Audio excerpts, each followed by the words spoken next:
Is Rogers TV.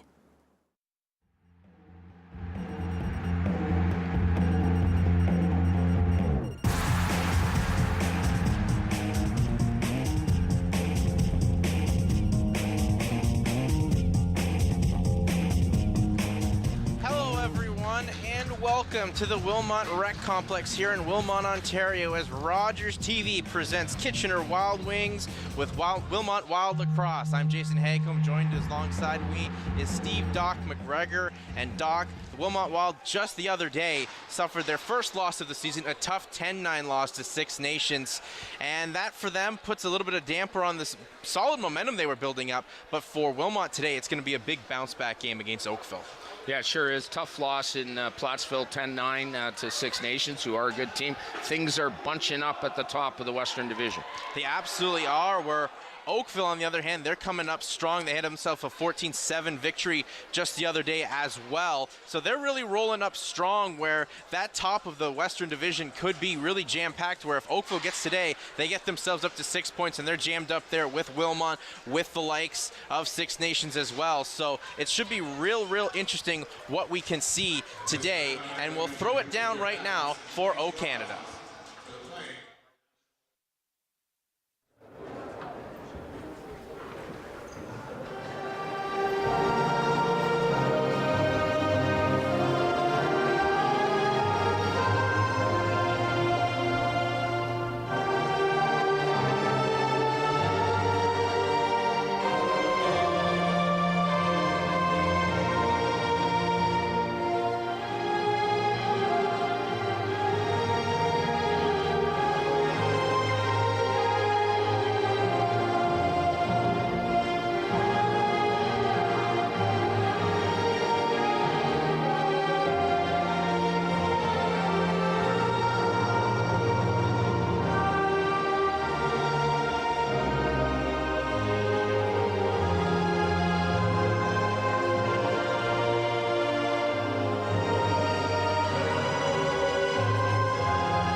There you have it. We have a rendition of O Canada. And Doc, let's take a look at the keys to the game. And the keys to the game here are brought to you by Jukasa Motor Speedway. And for Oakville, it's obviously going to be, one of the questions obviously is goaltending. And Oakville today, they have themselves an interesting scenario between the pipes. Why don't you explain that a little bit, Doc? Yeah, well, their starting goalie, Adewani, who played last night, has got a concussion. Their original backup goalie, Ryan Fitzgerald, is down boxing, of all things, down in New York City.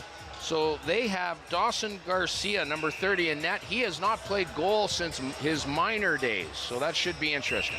And for Wilmot, I think it's really important that they get a big bounce back, because they can't find a way to get Oakville up into the creeps of the top of their Western Division, where Wilmot normally is a team that runs roughshod up there. But we're underway with action here at the Wilmot Rec Center, and of course, we also like to wish you, all those moms out there, a happy Mother's Day. Cycling the ball around here are the Wild. Get it on in here for Nagy, but he couldn't really make anything happen. There's Nagy trying to force a turnover, and ball did squirt free off James Gubara, but he did very well to settle it back on his stick, and it's now Oakville possession. Wild wearing these third jerseys here in honor of breast cancer. Beautiful pink jerseys, so if you're wondering where their blue jerseys went, they're turned pink for today. Just for today, only for this great day of Mother's Day and for some breast cancer awareness. Taken back, the Wild do send it for Luke Fenora. Fenora, one of the more impressive players on this Wild team, and pass can't come to him clean. And now shot on comes there from Varutis, but big save made by Garcia. Does well in his first little test there. And the one issue is that happened there for Oakville, turnovers. You can't do that with the sharp shooting ability that these Wilmot Wild have. And there's an open pass right for Fenora, coming in, shot and scores! Sam Trubitsky gets the scoring started early, and it's 1-0 for the Wild.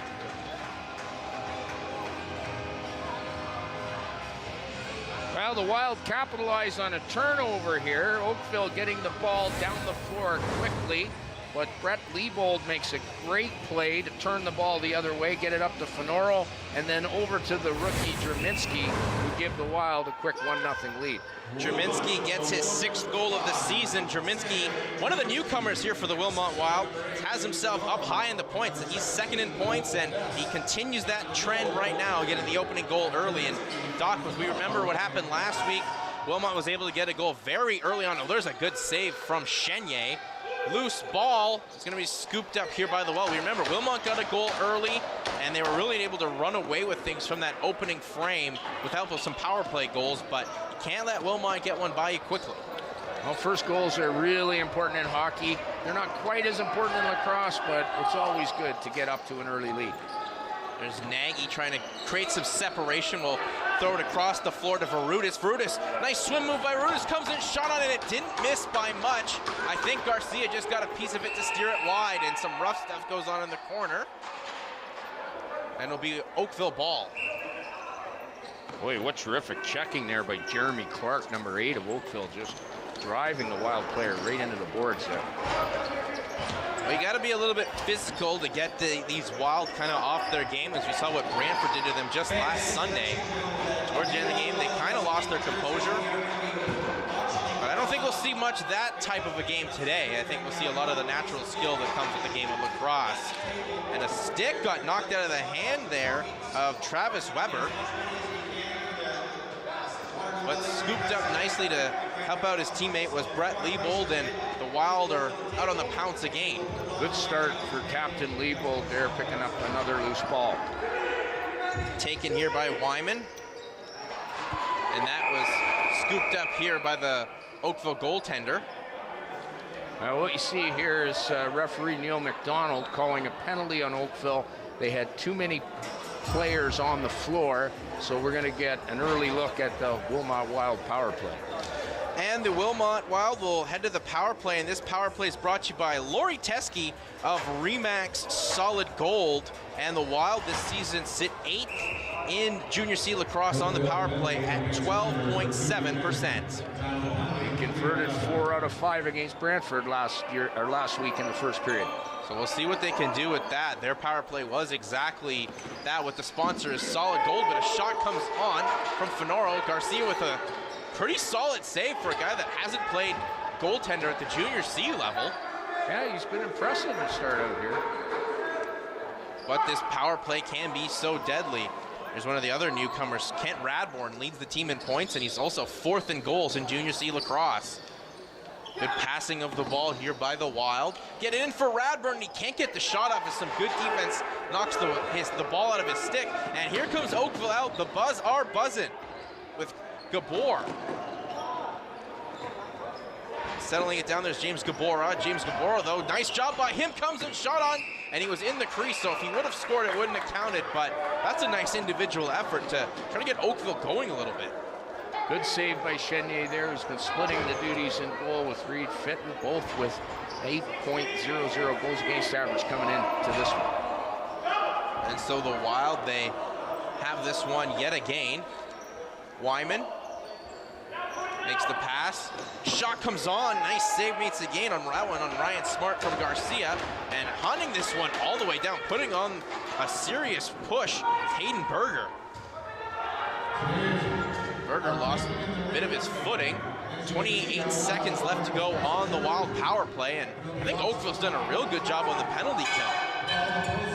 That's the second unit for the Wild that was out there. First unit started, now the first unit is back out again. And with 15 seconds left to go, Oakville not looking like a team that's 12th on the penalty kill at just over 81%. A shot comes on there from Finoro. I think it hit the post and goes all the way out, and here come the Buzz. Dealt with here by shot coming on from Oakville's Jeremy Clark, but Chenier once again up to the task, and coming in is Verutis, but he shot it high and wide. Wilmot will pick that one up. Cycling this one all the way around, and a nice individual effort. Now Radbourne's shot from far out Didn't really know where it was. Garcia got a bit of a break. That teammate came in there to scoop it up. That's Jacob Ristivovic.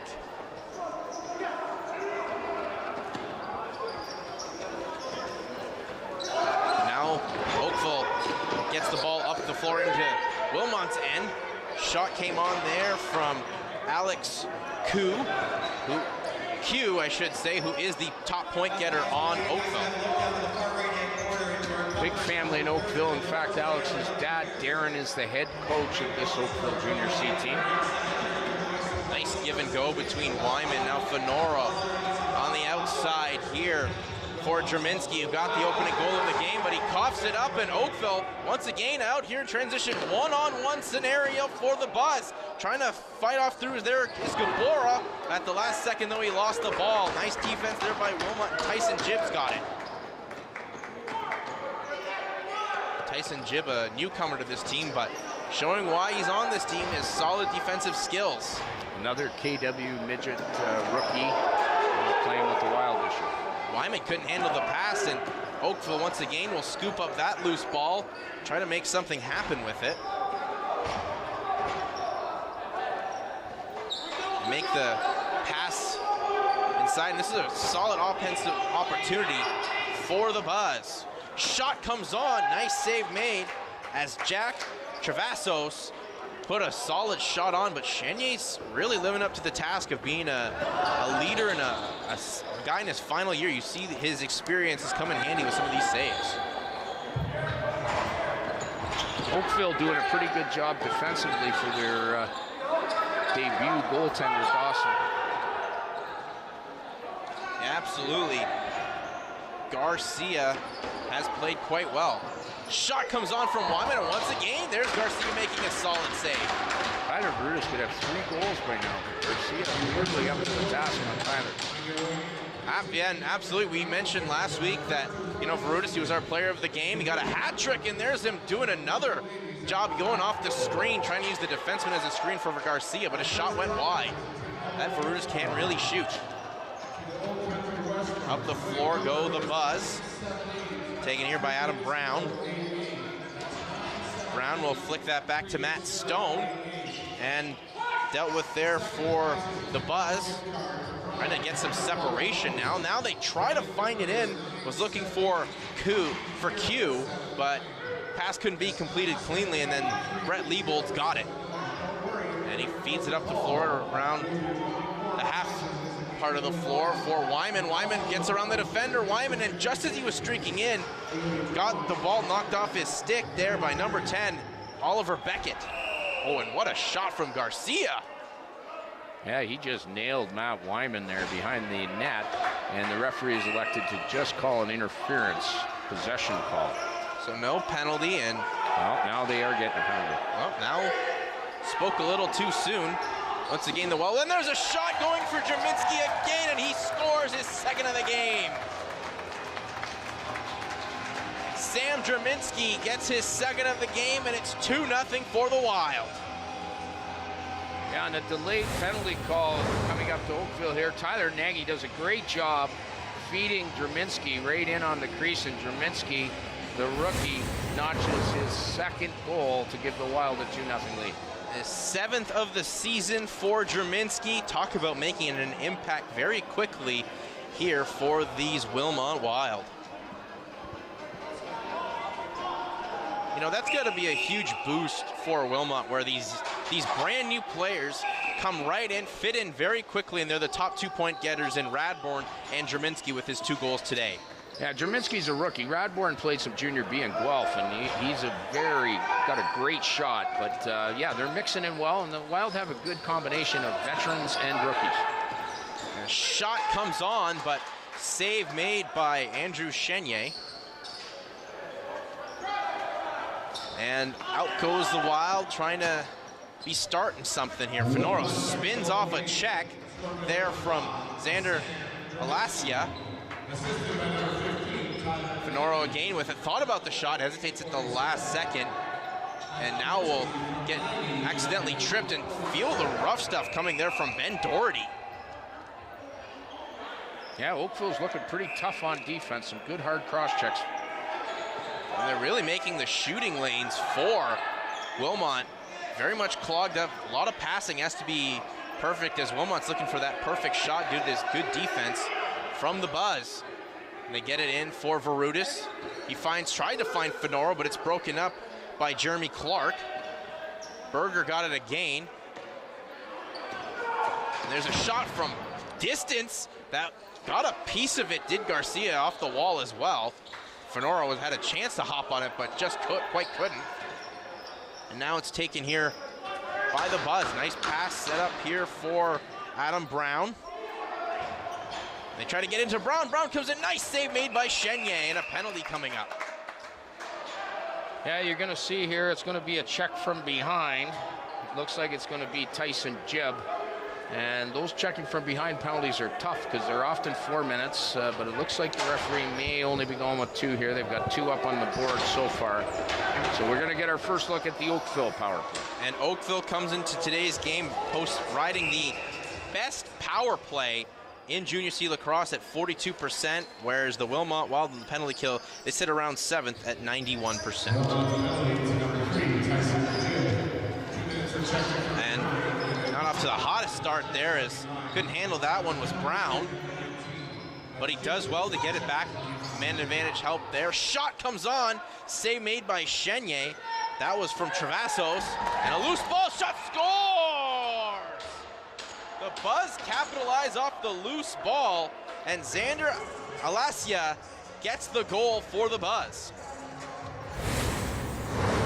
Yeah, I don't know how many shots you can expect to stop. 2 there, 3 there, and finally on the 4th attempt, all from right on the crease, the Wild let down their goalie, giving Oakville 4 opportunities to score from the crease, and they're going to capitalize eventually. Yeah, that they are. And as well, they doubled it up. It was a 4-minute penalty going for Jib. So Oakville is still on the power play now.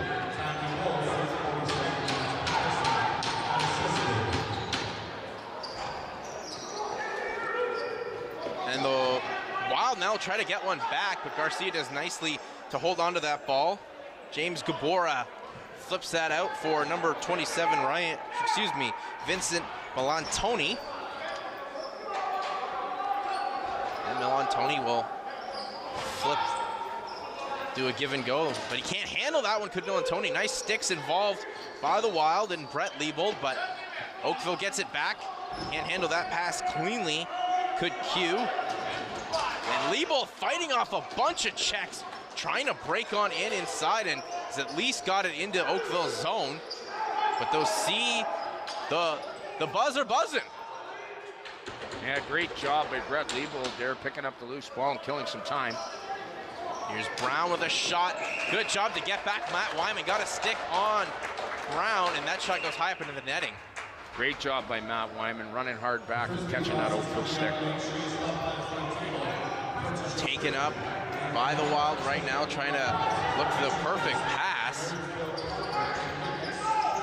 Trying to create some separation here.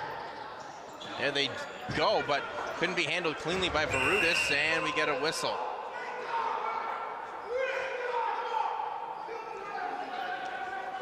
Looks to be Wilmot possession still, and it is.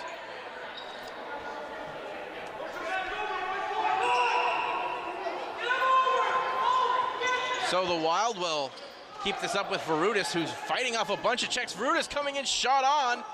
She's got a piece of it, was Garcia. And once again, this Oakville team doing very well in transition. They sure are, Jason. Fed shot on, scores! I already say no goal. Cannot believe it, dismay. Oakville thought Ryan Churchill got themselves leveled up, but he had his feet in the crease. With 7 seconds left on the power play. Trying to fight his way through there is Tyler Nagy.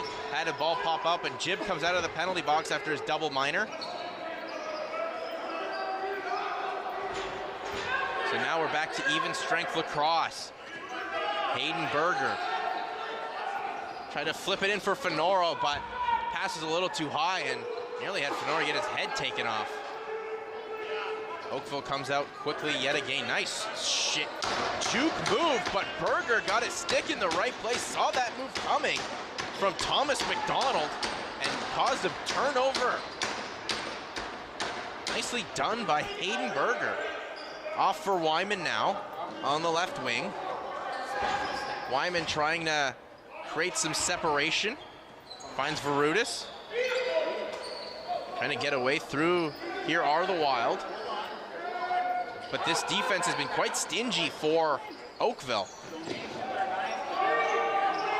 Cycling it back, but pass was nearly in. It was, at least a stick was put on it, and it was broken up here. So Oakville had a great chance, and there's one right in the crease, and a big check coming on from the Wilmot Wild's Travis Weber.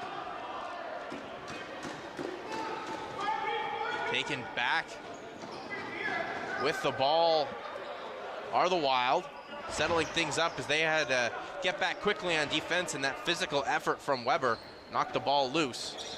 Fed in, shot comes from Berger, and it's a goal! Hayden Berger makes it 3-1 for the Wild to restore their 2-goal lead. What you're going to see here is a fantastic pick and roll between Hayden Berger and Luke Fenoro. See the pick as Hayden goes off of that man and towards the net and beats Garcia on the short side to put the Wild up by a pair. And Berger got his 7th goal of the season. Couldn't come at a better time as Oakville's picked up the pace of play, made life a little bit difficult for Wilmot to get any clean looks, and Berger just took that rush and just had enough of it get by Garcia. And up the floor once again will go the Buzz. As Oakville being dealt with it, we'll deal with this, try to create some space, fed off here for Q. Now for Stone, Matt Stone with it. Defense, we talked about how well Oakville was. Really solid presence shown by the Wild right now. Q can't get his pass completed cleanly, and Stone will give a good chase for it, and he scoops that up and throws it on in. That was a 30-second clock expiry there, but I think the person who's running the clock is asleep in the box. I was going to say. The referee took it upon himself to pick up the shot clock. Okay. Heads up play by the official as the shot clock wasn't working, and now I think they set it to go. Now we're resetting. We should be back to proper set of action as that pass couldn't be completed for Ben Doherty. He gets running hard to the boards, gets up a little slow. I always say Hayden Berger gets away with a lot. He drills that guy into the boards because he's so small. They don't think he really did much damage. So it's just a possession call. Well, you can't judge a stature of a man there. Hayden Berger is a solid lacrosse player, and he can play that physical game quite well. Earlier on in his career, he really did like that aspect, but he's shown his sure-handed shooting ability the past couple seasons for the Wild. Shot comes on, nice save made by Shenyan, it actually squeaks through, and the Buzz get within one yet again as Jack Travassos gets the goal for the Buzz. Yeah, I mean, this is one that probably Chenier would like to have back, as it's an outside shot by lefty Travassos. It catches the inside of his shin pad and just squeaks through into the net. And Jack Travassos gets his 6th of the season, and Travassos is another guy that Wilmot's going to want to watch because Travassos is second on points on Oakville. You're right, Jason. Oakville's transition game is very impressive, and the Wild are going to have to be careful on their line changes to get back because Oakville's not afraid to run their defensive guys up the floor. Well, they're not at all. And I think what we're seeing right now is there's going to be a very competitive Western Division this season with Wilmot, Oakville, Six Nations, even Brantford last week showed a bit of some toughness. Knocked down, loose stick, and it's still going to be Oakville ball as Travassos is absolutely mauled by those pink jerseys that Wilmot are wearing today. So we will reset. Shot came from an awkward angle, but off the boards, and Chenier scoops it up and hands it off to Brett Liebold. And get it to Liebold yet again. And Liebold will set it off to Verutis, who can really make something happen. There's Verutis with a solid run. Verutis coming in, shot on, scores! Tyler Verutis once again shows his sharp shooting abilities, and it's a 2-goal lead for Wilmot. So for Tyler Verutis, he finally capitalizes. He's had 6 or 7 great opportunities to score, and finally he puts one past Dawson Garcia. You see him beat his man. He gets right in and fakes to the short side and goes to the far side to beat Garcia and restore that 2-goal lead for the Wild. That's Verutis' 8th goal of the season, and just showing you the depth that these Wilmot Wild do have, as they got a lot of guys that can make those shots, and you can't leave someone like Verutis with that much space to operate, as he'll make you pay, as he just did for Oakville. But the one thing that we've noticed so far earlier on this game, with about 3 minutes left to go in the first, is Oakville's quite resilient in their own right. They don't take getting scored on lying down. They're back up and trying to make it a 1-goal game yet again. There's a hit right in the area where you can't really touch anyone. Yeah, and that's a tough play by Ryan Smart. There was only 2 seconds left on the 30, and he caused a minor interference to give Oakville the ball back in a new 30-second clock. So maybe not the smartest play from Smart. Shot up high and bouncing up from Brown, and now will be Wilmot ball. Wilmot finds Wyman. Wyman, nice job to juke away from the defender, and there's Wyman coming with head of steam. Shot, a nice save made by Garcia. Threw his shoulder into it, and now we got a scrum going on in the corner, trying to fight for this loose ball. And it's gonna be won here by the Buzz. But for not long, as Wyman got a stick in there to intercept it. Finaro trying to go up high, but it went over the net. Now Oakville's got this one scooped up here by Thomas McDonald. Thomas McDonald, though, will slow things down and wait for the support to come on in. Travassos feeds it off for Matt Stone. Finds Q. Now they do a nice pick by Q, trying to come in, shot on from Antoni, but Chenier made the save. And the Wild will break out quickly. Man with open spaces, Radburn, good save made by Garcia. Yeah, big save by Garcia to keep this a 2-goal game as Kent Radburn gets sprung on a breakaway. And that's something Oakville will not want to see, number 19 in the pink for the Wilmot Wild. That much space to operate, as we already documented. Radburn leading the Wild in points. So about 1:10 left to go in the first period, and Oakville doing a nice job creating some space. Shot comes on, save made by Chenier. Good job by Chenier to get the feet placed properly. I don't even think he knew where it was, just good proper positioning. So we're on the final minute to play here in this first period. Get it off here for Brown. Brown shot high and over everything off the boards, but Oakville will run that down. Matt Stone with it.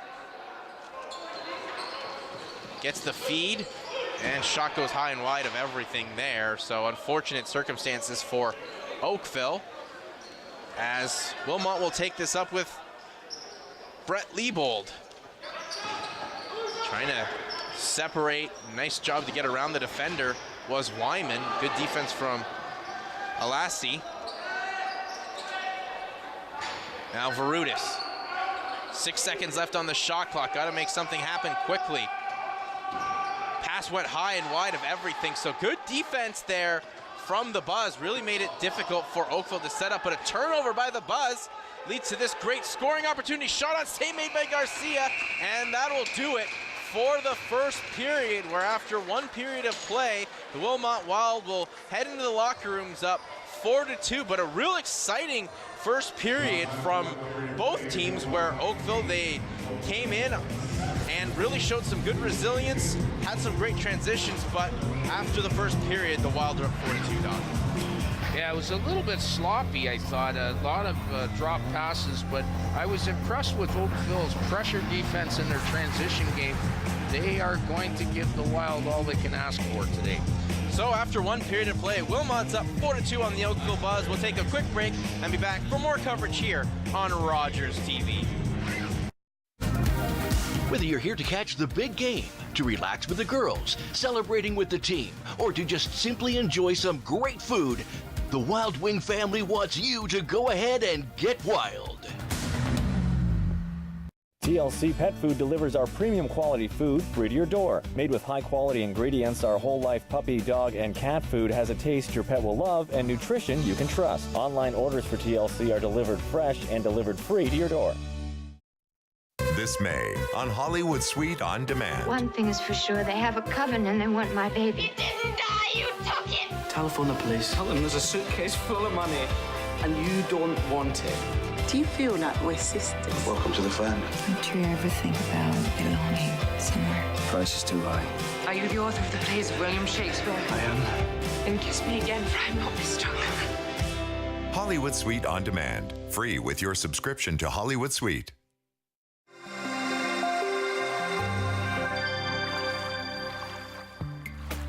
To paddle a kayak effectively, you need to use your body efficiently. And the key is good posture. Sit up straight and relax your shoulders. Your torso will do most of the work. Your arms and shoulders are there to transmit the power to the paddle. Make sure that you have plenty of torso rotation. And be careful not to bend your wrists to reduce the chance of straining them.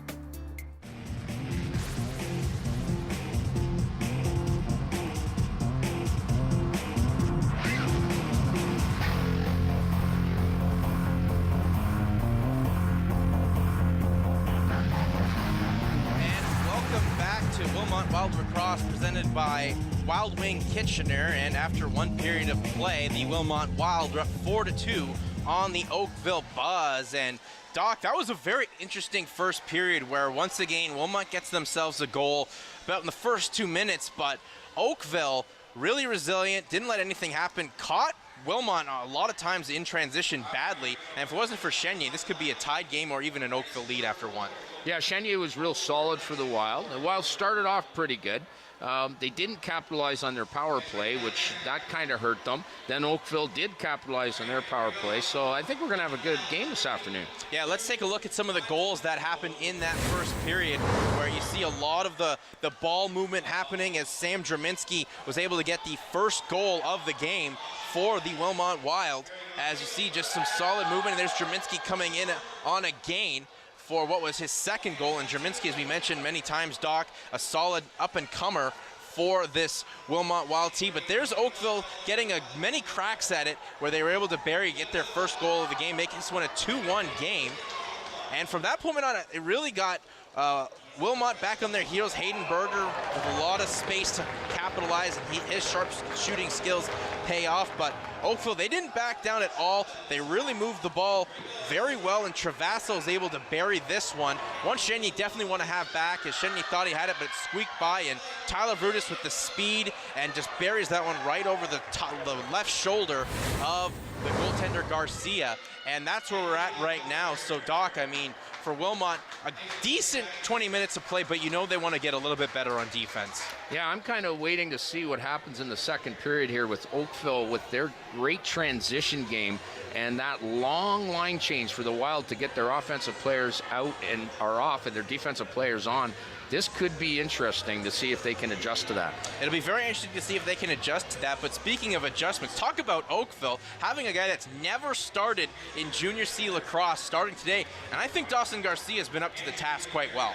Yeah, he's done a real good job. The Wild have had lots of opportunities. It's almost like they may have been told before the game, shoot a lot, because they've got a rookie goalie in there, and the Wild maybe don't have their shots right on yet. They're chomping at the bit to score some goals, and maybe they just need to slow it down a little.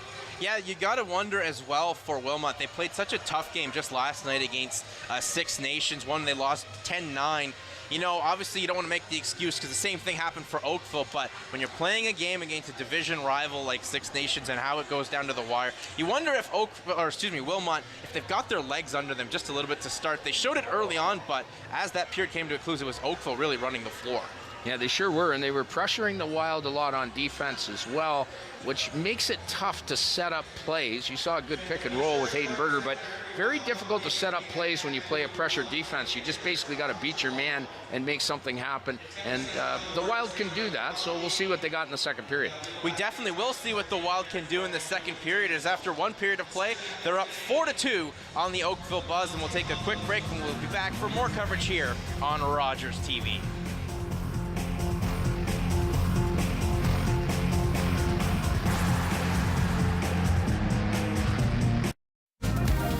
Whether you're here to catch the big game, to relax with the girls, celebrating with the team, or to just simply enjoy some great food, the Wild Wing family wants you to go ahead and get wild. TLC Pet Food delivers our premium quality food free to your door. Made with high quality ingredients, our whole life puppy, dog, and cat food has a taste your pet will love and nutrition you can trust. Online orders for TLC are delivered fresh and delivered free to your door. I'm Constable Daryl Paquette, Police Coordinator for Waterloo Regional Crime Stoppers. Crime Stoppers is looking for your information to help identify and arrest the person responsible for this break and enter. Waterloo Regional Police are investigating a theft report that occurred at a Huron Road business in Kitchener on Wednesday, January 31st, 2018. A male suspect walked into the business and examined an area that contained stored tractors. He then left and returned around 1:25 a.m. in a light-colored pickup truck. The suspect hooked up a stolen trailer from the lot and then loaded a tractor onto the trailer before leaving just before 3 a.m. Crime Stoppers will pay a cash reward for any information leading to an arrest in this incident or any other serious crime. You won't be asked to identify yourself or testify in court. Leave a tip with Crime Stoppers in one of three convenient ways. The toll-free number of 1-800-222-TIPS, a secure anonymous tip online at waterloocrimstoppers.ca, or by mobile phone at p3tips.com.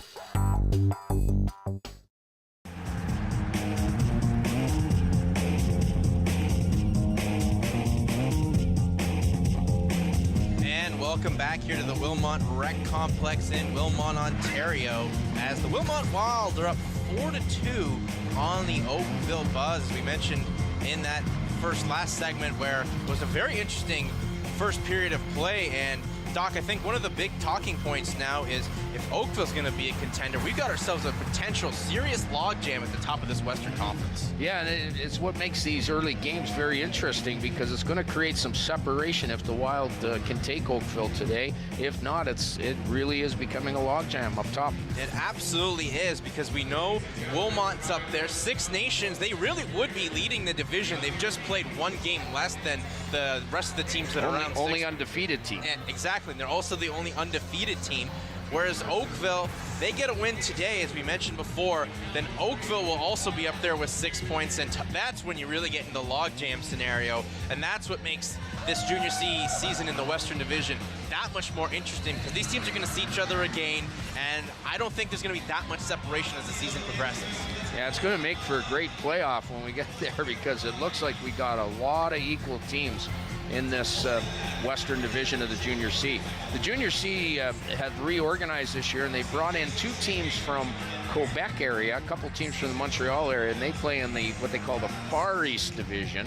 So there's 4 teams in the Far East Division. Then you have the East Division with the Whitby and Peterboroughs and Huntsville, and then of course this solid 9-team West Division.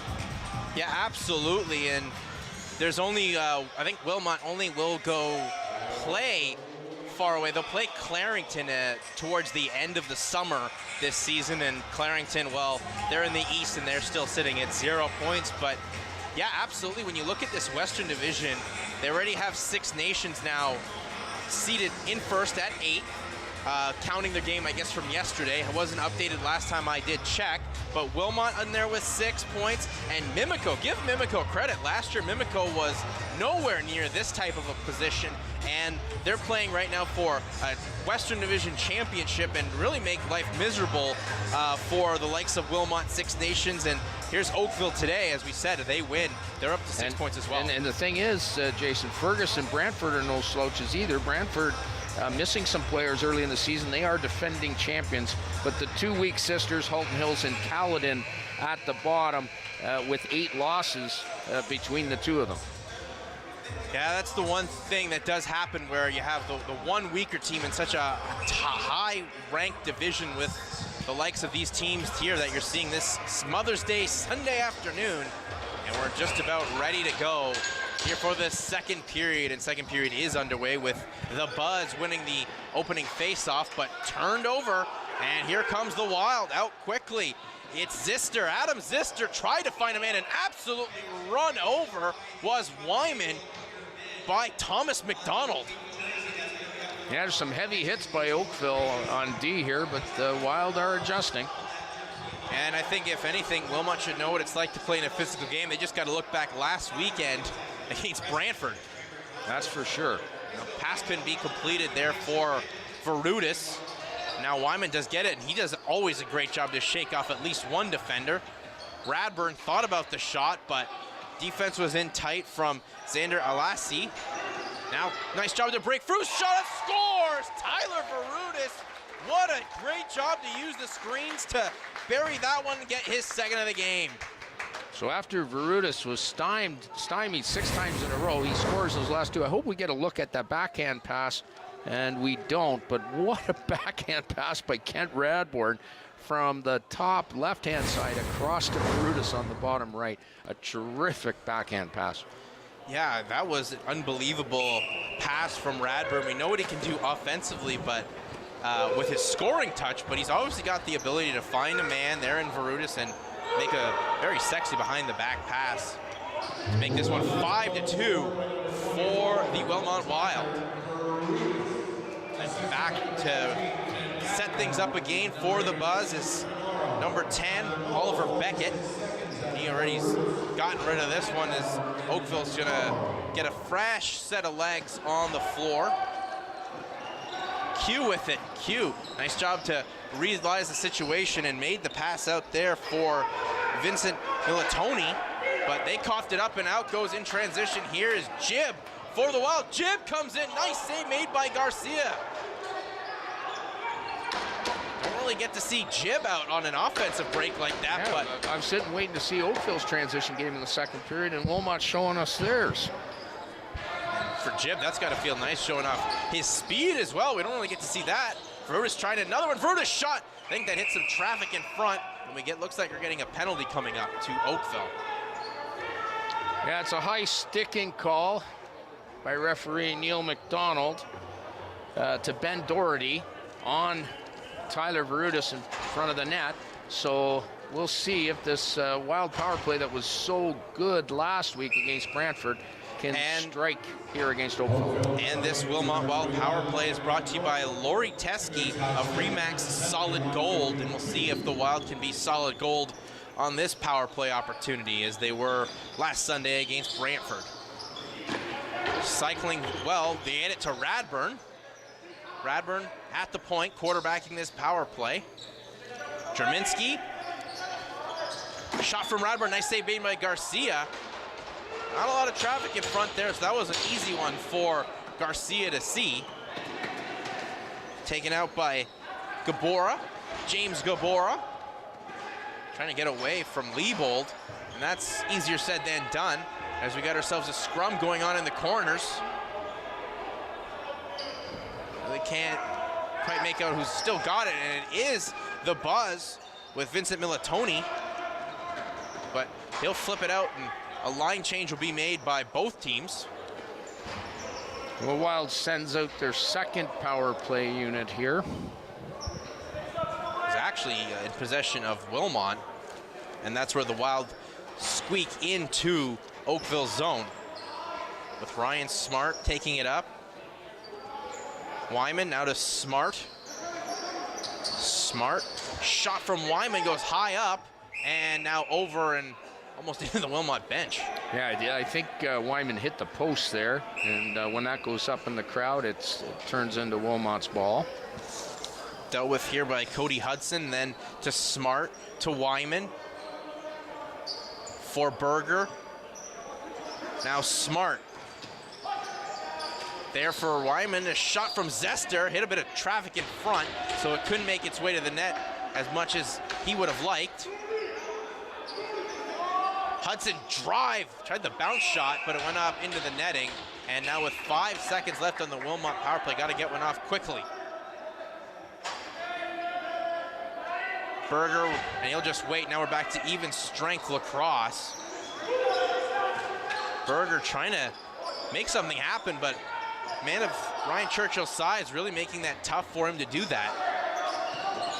And they get it off for Zister. Zister trying to come on in, but he's getting pushed off the ball pretty nicely there by Beckett. And the shot clock expires. Some excellent defense from the Buzz. Yeah, the Wild 0 for 2 on the power play this afternoon. With it is Q. Throws it back there for Militoni. Militoni trying to break in. Militoni trying to set up the screens for Q, and Q lost it at the last second. Now Q's got it. Q, shot up high and bounced over Chenier and into the netting. Yeah, some great checking there by Braden Hahn to knock Q off the ball. And taking up the floor here will be the Wild. As it's dealt with by Borghese. Randy Borghese, now Hayden Berger. Trying to get a pick set from Fenoro. Berger comes in, shot on, and a stick was put on that one by Ryan Curran, much as Berger did earlier in the first. And here's a big miscommunication. The only thing was the Buzz couldn't complete the pass there for Travassos. That's what I was talking about in the first intermission. The Wild are going to have to be careful on those transition plays. Well, they got a break as Gabora couldn't find Travassos. Missed everything. Wilmot's quick defense got back and scooped it up, and here they are with 15 seconds on the shot clock in Oakville zone. Berger flips that back for Jerminski. Now to Hudson.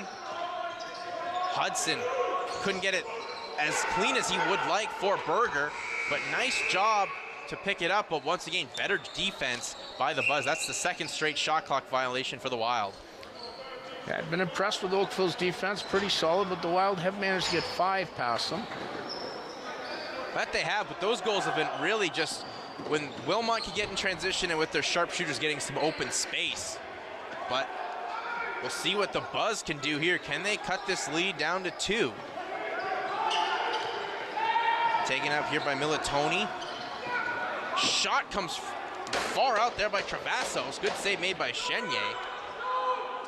Chenier steered it into the corner and had that fight going on for it. And Stone hops in and wins it for the Buzz. Pick set up by Oakville. Shot. Didn't miss by much there from Power. Graydon Power, who got a goal today for the Buzz. Power shot comes on, and Chenier did well to make the save as the ball squirted off his pad and controlled it with his stick. Up the floor, trying to go here is Ryan Smart. And he did very well with the defender draped on him. Now taken out here by Nagy. Berger trying to create a flip pass for Verutis right around the crease. But Oakville wouldn't have anything of that. Fenoro, and once again, a shot clock expires, and Oakville will win the ball back. Doing a great job clogging up the lanes, getting those sticks in there, Doc. Yeah, and both teams seem to be having trouble getting a handle on the ball. Do you notice that, Jason? Seeing the ball being bouncing around a lot. Hard to find its way into the players' sticks. Yeah, not sure about that, especially at this stage, as there was a shot from Q that was made by Chenier, even though it's about 4 or 5 games in right now for each team, just can't connect. Maybe, something going on. Maybe these pink shirts are setting them off. Could be. Now Hudson on the right wing, trying to look for some space, and does to Jerminski. Shot on, nice save, Garcia. Rebound, shot was once again made the save by Dawson Garcia. Yeah, nice pick and roll there by the Wild, but they can't capitalize. Garcia had it caught in his pads, but finally able to get it out. And out quickly, as the Buzz have been all game. Power. Flips it up for Travassos. But he can't get a screen to be set for him. Now Militoni Up for Power, shot on, scores! Graydon Power has the power. That's his second of the game. What you're going to see here is a perfectly executed pick and roll as you watch him throw the pick there, Powers, and then head to the middle, and he finds the opening on the far side of Chenier. A beautiful pick and roll by the Oakville team. You saw the Wild do one earlier with Hayden Berger capitalizing. Very much like basketball, as you watch the NBA basketball playoffs, the pick and roll is a real staple of the offense in box lacrosse. That it absolutely is. So Power now up to 4 goals on the season for these Oakville Buzz. And so far, Doc, as we're approaching the midway point, seems a little tentative between both teams. I mean, defense has worked out well, more so Oakville's side than Wilmot's, but not a lot of solid shooting lanes. But when you finally got one, as we just saw there with the beautiful use of the pick and roll, Oakville's able to capitalize. Yeah, and Oakville just keeps sticking around here. They went down, they keep going down by 3 and closing the gap here to 2. And they're a pesky bunch here for the Wild. That's the one thing you just hate to see in any like of sports, and especially lacrosse. A team just sticking around, and the way lacrosse works, they stick around, and before you know it, they may stick it to your opponent. And Wilmot doesn't want to have that, but still that 2-goal lead does help them out a little bit, but they need to tighten up that defense. And here we go. Q flips it on. Oh, just couldn't handle it cleanly. Almost an instant replay of the pick and roll they just ran to score. Absolutely. Q tried to flip that up for Militoni, but he couldn't settle it in his stick the way he would have hoped. And it leads to a turnover, and now as we see, the Wilmot Wild trying to extend their lead to 3 yet again. Nagy drive goes wide and followed his shot and almost scooped up his own rebound. And there's a nice job of lacrosse to flip it out quickly as Oakville's at it with Thomas McDonald now in the corner. McDonald absolutely run in hard by Brett Liebold. Surprised that wasn't a penalty. Yeah, another close one, a minor interference. Oakville will get possession. Taken out here by Power. He's got 2 today and just scored for Oakville. Off for Stone. Now to Power. Flip it back. Nice swim move there by Travasso. Shot didn't find anything. Hit the end boards and couldn't get it back to him was Vincent Militoni. Try the home run ball, do the Wild, and they get it off the bounce. Nice shot and scores! What a goal for Tyler Verutis to get the hat trick, and it's once again a 3-goal Wilmot lead. Great transition play by the Wild here. You're going to see it start with Andrew Chenier making a very long pass that misconnects with Smarty, but it makes it to Adam Zister, and Adam Zister puts it right into Verutis' stick, and Verutis has the hat trick. Well, Verutis with that much space and his stick handling ability, it's going to make someone that's playing junior C lacrosse for the first time between the pipes life miserable, and he exactly did that. And it's once again a 6-3, a 3-goal lead for Wilmot, up now 6-3. Trying to break off there is Beckett. A shot comes off from the likes there of Militoni, but still with it are the Buzz. Shot there from Travassos. Nice save by Chenier. And up the floor goes Wilmot. A nice job to create some separation, cause a man to fall down there was Randy Borghese. I'm known more for the physical and defensive stylings than offensive touch. A good defense shown here from the Buzz again, really driving Draminsky far and wide, but he did well with it. Shot from Verutis looking for 4. Bouncing all around in the crease, and Garcia scoops it up with his much bigger stick. Yeah, Tyler Verutis could have 8 goals in this game the way he's going. Tyler Verutis is always a guy that's locked, stocked, and barreled all in and makes life miserable for anyone that the Wilmot Wild play. So Power, as Oakville's back in the Wilmot zone. Travasso stutter step, shaking, baking, goes wide, but this is some good defense from the Wild. Power, can he get it off? I don't think he did. I think the shot clock just expired before Power got that shot off.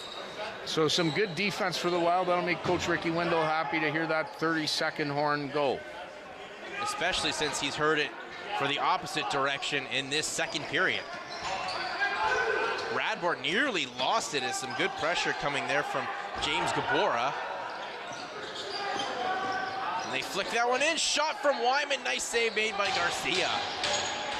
Well, go. Garcia lost it, and now Wyman's got it, but he's all a man to himself, though. And Oakville's getting a penalty here. Oh. A big shot up high by Oakville's Ben Doherty. That also should be a penalty. And there is going to be two, Jason. 21, Ben Doherty's already been in the box, is going for high sticking. He also had another call for slash. I don't know if Doherty got both of them or if it's two separate players. It does appear somebody else going to the box for the slash. So the Wild will have a two-man advantage here. Well, I think Ryan Curran, number 15, is going for the slash. And then, of course, Ben Doherty's going for either roughing or hitting up high, checking to the head. It was a high stick. Yeah, definitely. So once again, the Wilmot Wild will be on the power play, and this power play once again is brought to you by Lori Teske Remax Solid Gold. Couldn't get a pass there clean for Tyler Nagy. He had a wide open cage. Jerminski finds it for Verutis, but doesn't come to him. But Finoro does scoop up the loose ball. Jerminski off to Nagy. Nagy tried to pick the far side corner, just couldn't do it. Taken up here in a nice battle for the ball. Finoro being dealt with by Gabora, and the shot clock expires. Will be Oakville ball. Well, Wild having a lot of difficulty on the power play, even on a 5-on-3 here. Thomas McDonald has it for the Buzz, puts it in the corner, and Buzz he did a great job, did McDonald, to fight out of that. Tries to flip it up there for Travasos, and Travasos did well to get it and at least get some separation. Now Q, Alex Q, but he didn't do anything with it, ended up losing it, and it is once again Wilmot Wild ball with about just under a minute to go in the 5-on-3. So we're going to get the second power play unit for the Wild. And you see here, Jason, the Wild leave somebody back at center and just go 4-on-3. Interesting. And Shuck scores! Matt Wyman gets a power play goal, and it's 7-3 for the Wild. Yeah, so finally the Wild capitalize on a power play, and it's veteran Matt Wyman on the crease. You'll see him here step around, throw a few fakes, and kind of reach around goalie Garcia. And the Wild have got themselves a 4-goal lead now. And that is just an important goal to get, especially get the monkey off their back for it to be a power play goal. Matt Wyman, hard to believe, Doc, that's his first goal of the season. That is hard to believe. He's usually produces a lot offensively for the Wild, but using him more in a transition role this year. Well, he's been such an important player generating an offense. Nice to see him be rewarded. But still a lot of lacrosse left as James Gabora fighting in for some space, but coughed up the ball as he spun out of two Wild defenders. And here comes Wilmot out here with Weber, shot on, save made by Garcia. And now we're back to even strength lacrosse. Berger will just flip this for Jerminski. A little bit of miscommunication who wanted the ball, but Finoro has it. Finoro thought about the pass on the left side, and he gets it to Berger. Berger shot, scores! What a bullet from Hayden Berger to get his second of the game, and now it's 8-3.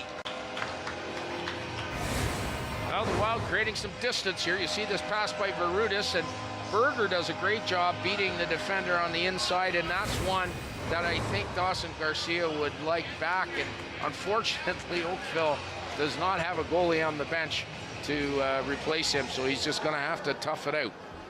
And with 5:50 left to go in the second period, plus another 20 minutes in the third, that could be tough.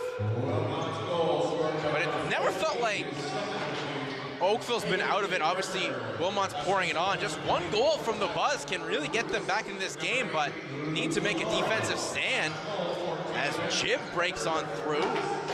And with this offense now in Wilmot, looks like they smell a little bit of blood, and they're looking for more. Taken out here by Nagy, tried to flip it inside the crease, wasn't completed.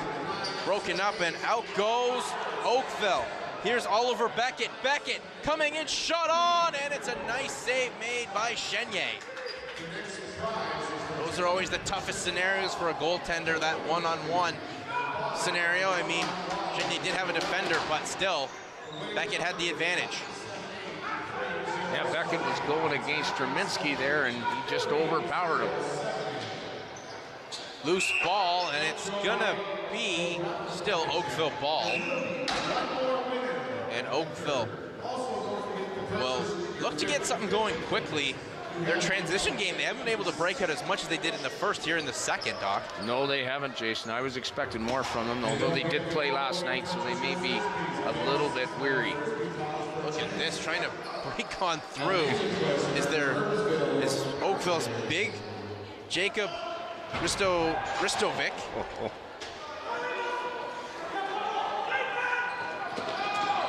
Oh, couldn't complete that one for Nagy. A little high, but Nagy got it off the bounce. And Nagy will make the smart decision, set it up for Fenora, now to Hudson. Cody Hudson tries to get around the defender in Doherty. Shot from Liebel right on the chest of Garcia, an easy save for him to make. Stick was lost there by James Gabora and had the ball straight up in it, and he scooped it up, and here we go. Nice feet, shot, scores! Jack Travasos gets one for the Wild. It's 8-4. Well, there's that transition game you're looking for, and all sorts of things happening on the floor in that one as Tyler Nagy was about to get a slashing penalty, and then Jib of the Wild also took a checking from behind penalty. So the Wild infractions all over the place, and that did not save them from being scored against. Well, I've seen Jib head up to the penalty box. Yeah, so the first penalty, I think will be wiped out, and the second one will count, so you're going to see Oakville on the power play again here. Now, the question is that going to be 4 minutes or 2? My guess is 4, as that was a check from behind. Well, we'll wait for the staff to put it up on the scoreboard.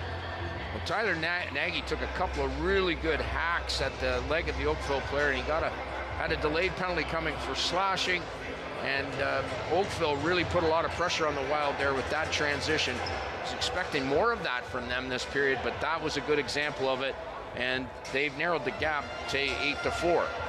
Well, they definitely have. The only thing for Oakville, as their transition game can work, but 2 players with 4 goals, that's not going to cut it at junior C lacrosse or lacrosse at any level. Needs someone else to get in the mix here. I haven't seen much of Alex Q today. I mean, he's their top point getter, but Wilmot's shut him down quite efficiently. They have done a pretty good job. Q has not really done much, but he is on the power play here, and we'll see if Oakville can get one here. They've got themselves back in it, just like you said, Jason. So it's a power play, just the 2 towards Tyson Jib. That check from behind, and the Buzz are buzzing to get back into this game. They just need maybe one more here to start something, but there was a poor pass trying to get it for Militoni, but Oakville with the man advantage, easily to win that one back, but Wilmot shutting down the shooting lanes. 5 seconds left on the shot clock. Q shot right on it, Chenier, and he made the save. Loose ball, and it's now won by Power of the Buzz. Nice job by Power and Stone to put some sticks in and cause that turnover to keep the ball on Wilmot's side of the floor. Yeah, he stripped Jordan Hawthorne there. Great job by Power. And just still cycling through here. Here's Militoni. Down to Q to Militoni on the far side corner. And shot comes on from Travasos. Save made by Chenier. I don't even think Chenier really knew if he had it or not. Trickling right between his feet there. You don't see a lot of movement on the Oakville power play. Oh, there's a poor pass from Wilmot, and out comes Beckett for the Buzz. Beckett to power shot on, nice save made by Chenier. That was a critical save with now 38 seconds left to go on the Oakville man advantage. What a hit. A huge hit from the Buzz. Still, Wilmot hasn't been able to break out of their own end here on this entire power play. Chenier's kept the score at 8-4. And the Buzz making a line change, maybe not getting out as quickly as you'd think. Down 8-4 with the man advantage. Militoni for Q, shot on, save made by Chenier again. Yeah, that was a good opportunity for Oakville, but Chenier shuts the door. Chenier shuts him down again, and now we're back to even strength lacrosse as the penalty to Jib is over. Coming in, shot on and quickly, nice save made by Garcia on Verutis, who was looking for goal 4. Taking it up is Jeremy Clark of the Buzz. Oh, miscommunication on where he wanted to place that one. Good job by James Gabora to get back for Oakville, and he puts on the wheels. And he's spinning away from all these pink Wilmot Wild jerseys. Finds an opening for Q. Nice shot comes on from Stone, save made by Chenier. Reset that shot clock. Who's gonna come away with it? It's still the Buzz with Gabora. Flips that one all the way back for Militoni, and we have some whistles. Looked like Oakville called a timeout. Yeah, they did call a timeout. Good call there, Jason. And it looked like they were complaining a little bit because they were yelling for the referees to call that timeout. And finally it's called towards the end of the second period here. Sometimes you'll see teams pull the goalie, but it's a little early for that with 59 seconds left, but they may have something in store here for the Wild. Well, I think this is a good use of a timeout right now. The momentum's riding in Oakville's favor. They just can't find a clean lane through as the Wilmot defense has been really stingy, so try to draw something up to get a man open or find a way to break through. I do like this decision by Oakville. Yeah, you're right about that, Jason. The momentum seemed to shift after that last penalty to the Wild. Oakville coming on strong here, and if they could get another one and be within 3 going into the third, that would put them in a pretty good position. It really would. I mean, that's the only issue right now. I mean, 3's been the minimum before Wilmot, exploded for those goals. But Oakville, they've proven today, this afternoon, that they're a team of fighters, and that adversity does do them no harm as they can find ways to get back. And they've had most of possession here heading into the end of this second period, and they will retain possession after this timeout as Vincent Militoni will take this ball. And here we go, 25 seconds left on the shot clock, just under a minute to go in this second period. Q can't handle it. Ball's bouncing around, and it's won very nicely by Adam Zister of the Wilmot Wild. And he does the smart thing, brings it into Oakville's zone and stands around, waits for some players to come on for a line change, and ate up about 10-15 seconds on the game clock. Nagy flips that back here for Berger. Berger can't get a lane to come through. Trying to get a pick set from Fenora, and that was just an errant pass and loose ball, but the shot clock had expired, but that was just, I think, a miscommunication. That could have been a big break for Oakville to go out quickly on a breakaway as we're under 6 seconds to go in this second period. Drominski tried to go high and up over Garcia, and that will do it for second period action, where the Wild had a scoring surge, but the Oakville Buzz got 1-2 in that second period, and it's 8-4 after 2 periods of play. And with that, we'll take a quick break. Where the Wild up 8-4 on the Oakville Buzz. We'll be back for more action here on Rogers TV.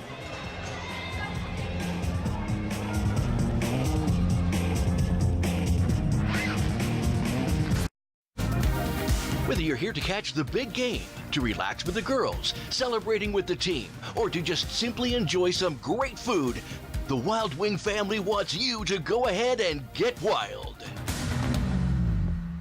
TLC Pet Food delivers our premium quality food free to your door. Made with high quality ingredients, our whole life puppy, dog, and cat food has a taste your pet will love and nutrition you can trust. Online orders for TLC are delivered fresh and delivered free to your door.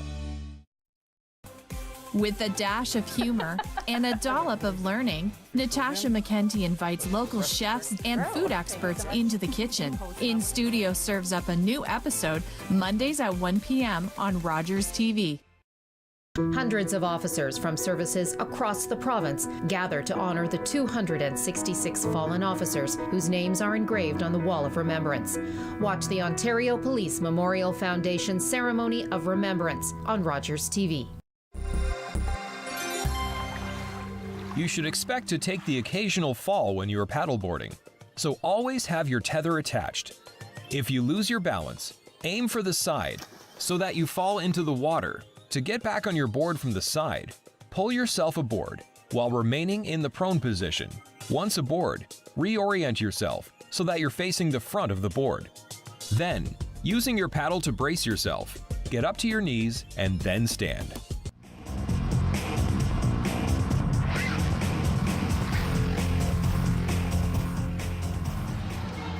And welcome back here to the Wilmot Rec Complex for Kitchener Wild Wings presenting Wilmot Wild Lacrosse here on Rogers TV.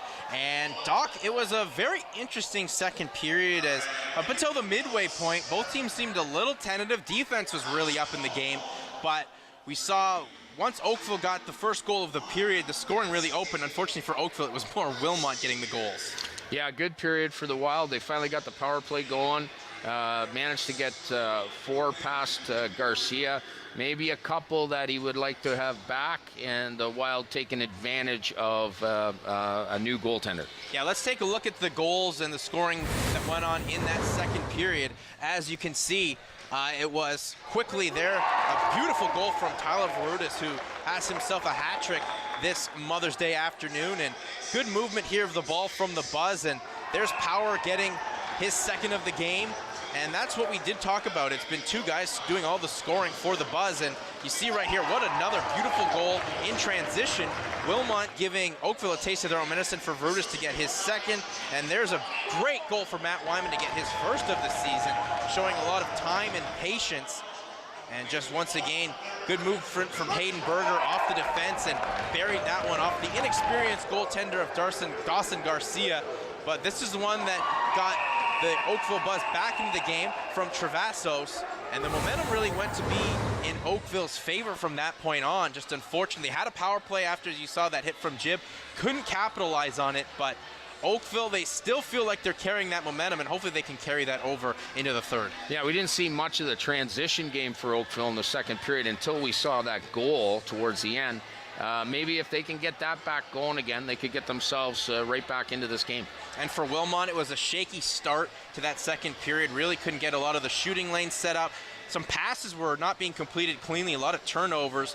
But once they got those core guys, the Varutises, the Hayden Bergers, and your Matt Wymans going, and that really, it seems to have turned the tide. And that's the thing with Wilmot. They can be in a slump, but just need one, and they can put 4 on you in about 2 minutes. Yeah, they score by committee for sure. There's a lot of players on the Wild who can put the ball in the net.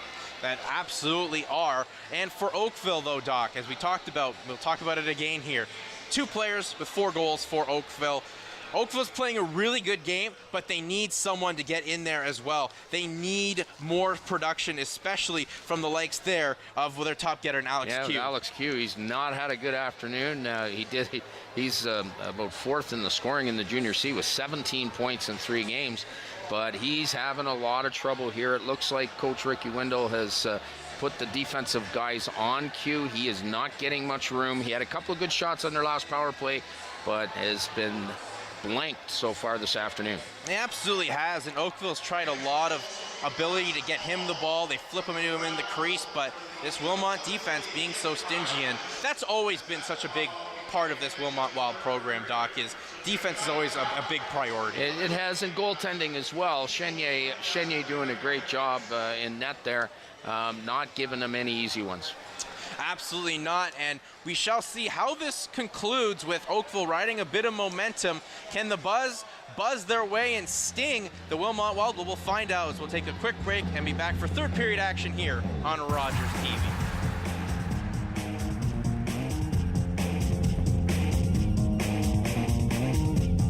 For Sir George Etienne Cartier, the work of uniting Canada was as vast as the country itself.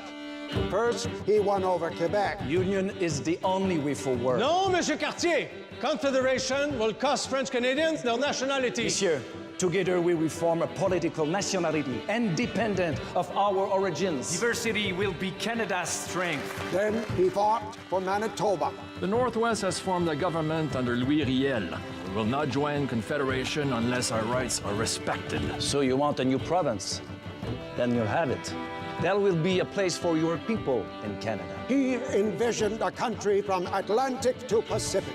British Columbia won't even think of joining Canada without a wagon road through the Rockies. Ask for a railway. We are building a country, after all. Bold as a lion, Confederation could not have happened but for him. Du Canada, son pays, ses amours.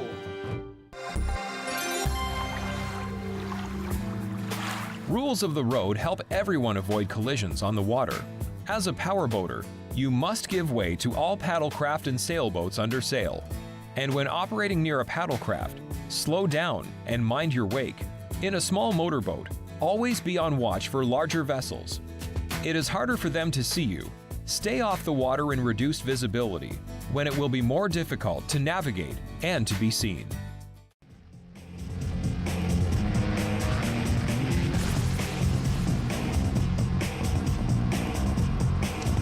Welcome back to Wilmot Wild Lacrosse, presented by Wild Wing Kitchener here at the Wilmot Rec Complex. And after 2 periods of play, the Wilmot Wild are up 8-4 on the Oakville Buzz.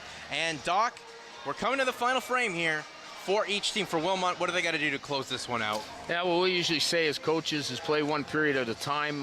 They want to go out there and win this period and put themselves in first place in the Western Division with a 4-1 record. Oh, that's definitely something that's really been impressive for Oakville. For Wilmot. But it's been a game as well that's been pretty disciplined. Wilmot, we saw last week really take advantage on the power play. That's really what set them up for a victory. But that's been pretty stingy so far. They really haven't got anything going. Yeah, they haven't. They finally got one power play goal. I think Oakville has 2, but they need their power play to be better if they want to keep winning. And for Oakville, they really need, obviously we talked about someone else. They need their Alex Q in there. But what else do they need if they want to come away and steal this one from the Wild? Yeah, they got to they got to catch more balls. They seem to be dropping a lot of balls, and they also got to get that transition game going again. And yeah, they got to do some things to free up Alex Q and get him going.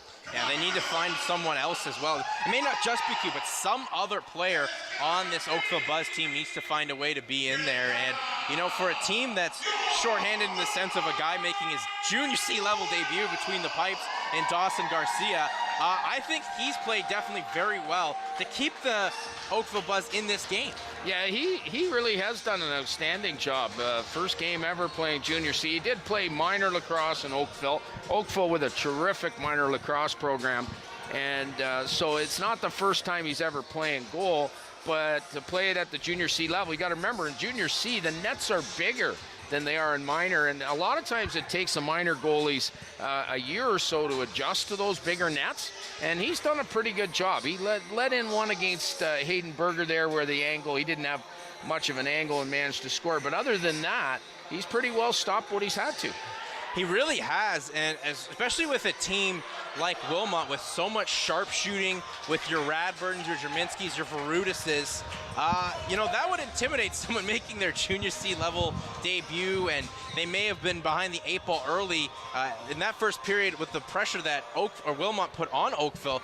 That 8 score could have been after 1 period of play, but Garcia played up to beyond par for him, and it's now 8-4 after 2 periods of play. I think Tyler Varudis could have had 8 himself. Yeah, exactly. Like, Varudis has been on his game. I don't know what kind of game you have where you score a hat trick and you feel like, well, geez, I should have had more. Yeah, this could be that game, but give credit, as we said, to Dawson Garcia, as we are just about ready for this third period to get underway here between the Wilmot Wild and the Oakville Buzz. And what has been a real solid game, and I think if anything, Oakville's definitely made a showing that they can be serious contenders here in this Western Division. Sure can, and it's bunching up at the top of the Wild, trying to create a little separation today on Mother's Day. Well, they're trying to make all the players' moms real happy with a big win. Maybe that's the gift that they can give them. But we shall see. We just got underway here in the third period with the Oakville Buzz gaining possession. That was an important face-off win for them, and now they're trying to create some space. Power. A solid drive out. Chenier steered it wide and had Adam Brown all over for a potential loose ball, but he just couldn't come to him.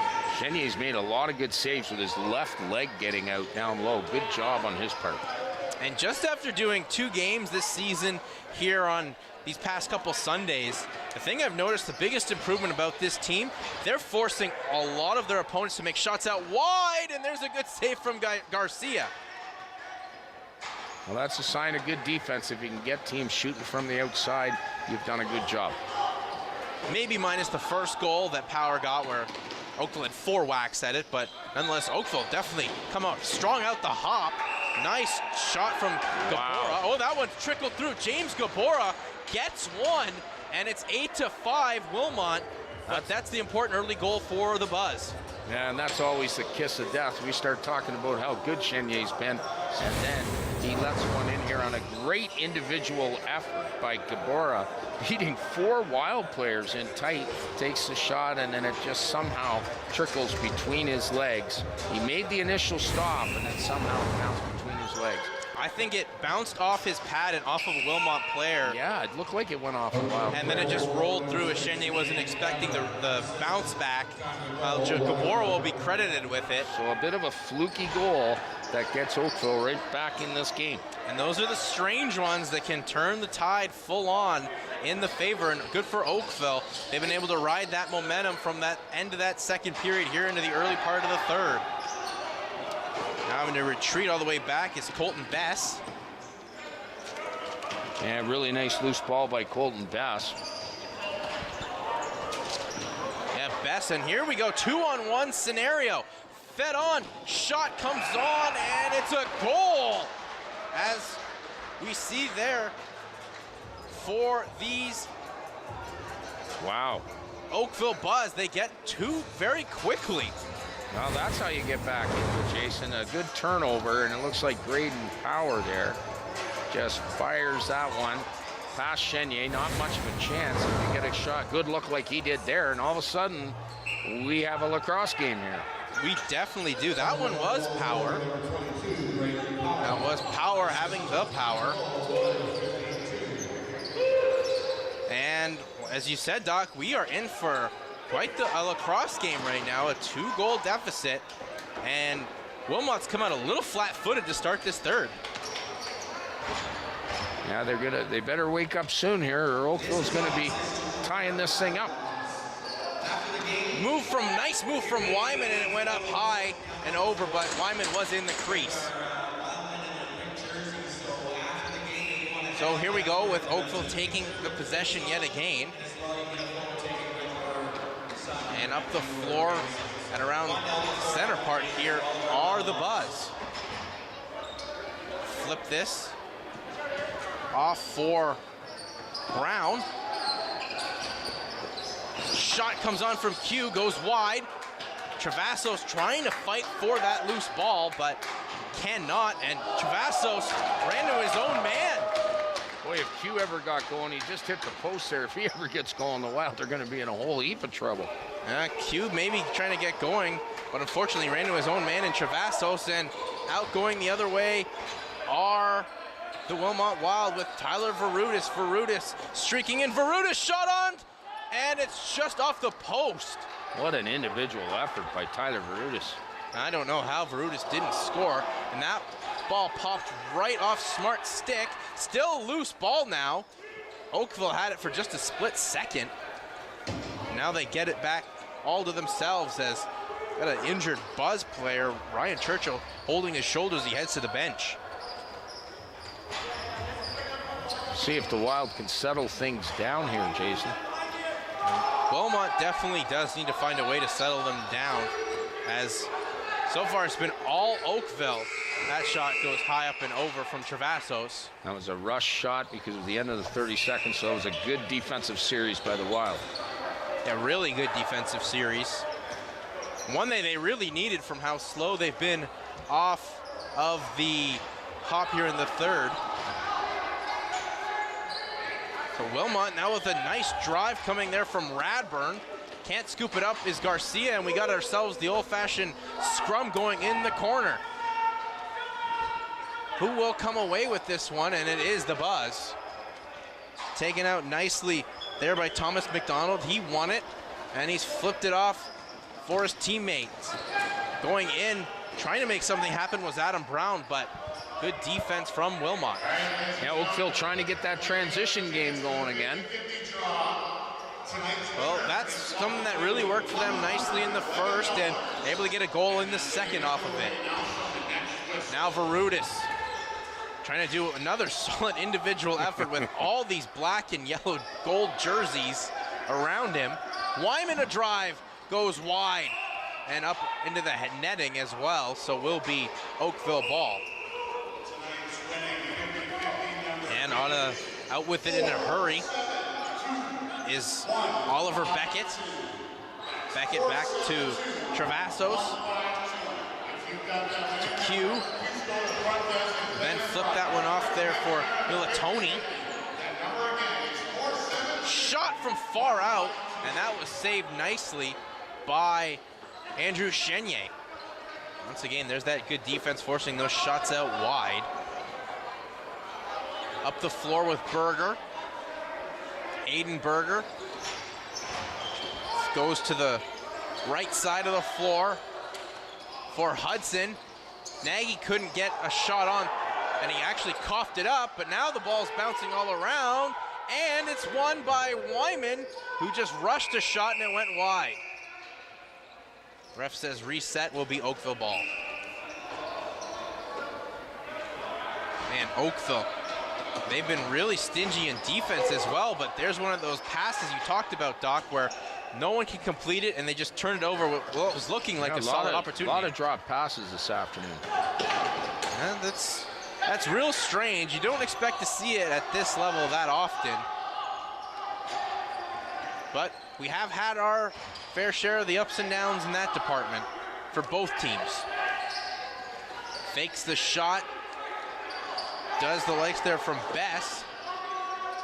They try to get it to Fenora right around it near the crease, but good defense from Oakville as the shot clock expires, and once again the Buzz have a chance to make something happen. Both defenses are looking real good right now. Hard for both offenses to penetrate here. Well, it looks like we're getting ourselves penalty. No penalty. Will just still be Oakville possession after that collision. Now Oakville, if any team needs a goal, it's the Buzz. They can make this a one-goal game. That's the closest they've been in this game so far when they cut it to 2-1.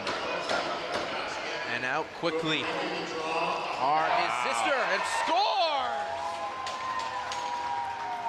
Beautiful play, and they find Nagy, and it is once again a 3-goal Wilmot lead.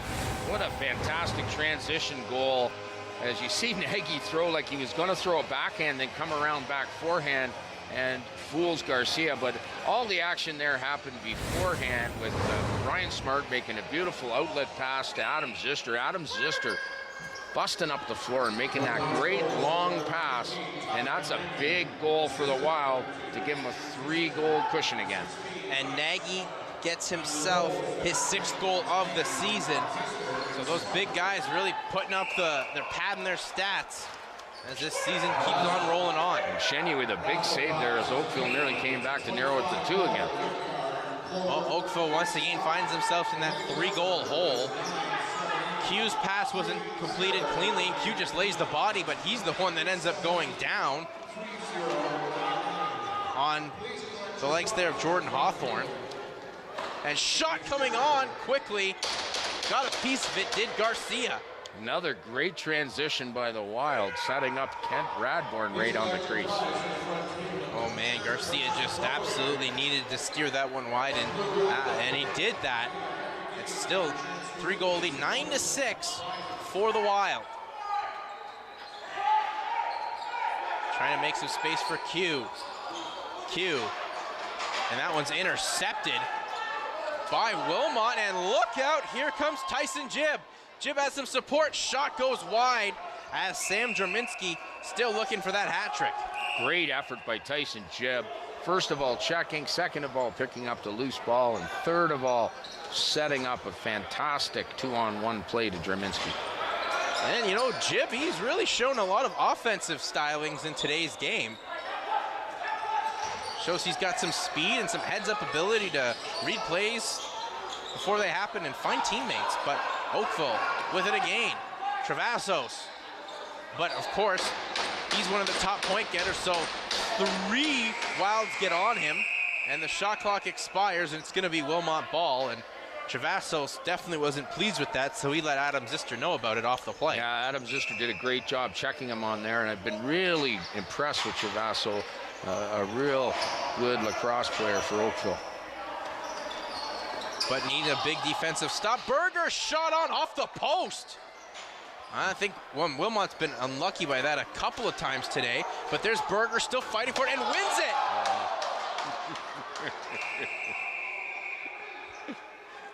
And referee Phil Givens is giving it to Dawson Garcia, who let go with a 2-hander right across Hayden Berger's head there with his big wooden stick, and he will be going to the box, and he won't be going to the box, but somebody will be serving it for him, and this will be a 2-minute slashing, high sticking penalty.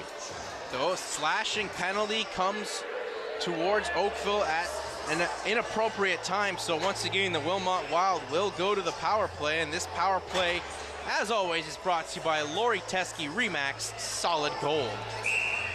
This would be a time for the Wild to break out of their little power play slump and give themselves a 4-goal cushion again.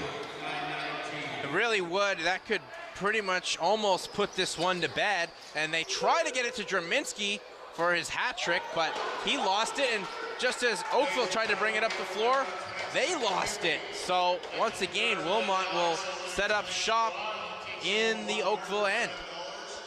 Take their time, got a lot of time to work with here. Radbourne doing the give and go, off to Fenora, now to Radbourne.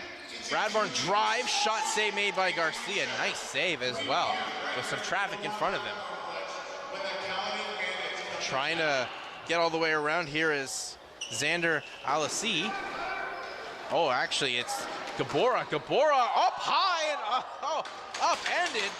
He was riding the waves there of those pink jerseys. Like Gabora, he can go through a lot of guys. You saw him get a goal earlier where he beat 4 Wild players, and he just tried to beat 3 there. He's got himself some solid wheels and some vision as well. He's able to beat a bunch of those defenders, and that time, though, he did get upended. Moving this ball all the way around here are the Wild. They get that off for Smart. Now for Wyman, a drive, save made by Garcia, and the ball got caught up in his pads. So the Wild power play that was so good last week against Brantford has really stalled here against Oakville, but fortunately they're getting goals from other places. That they are, and look at this run coming on from the Buzz.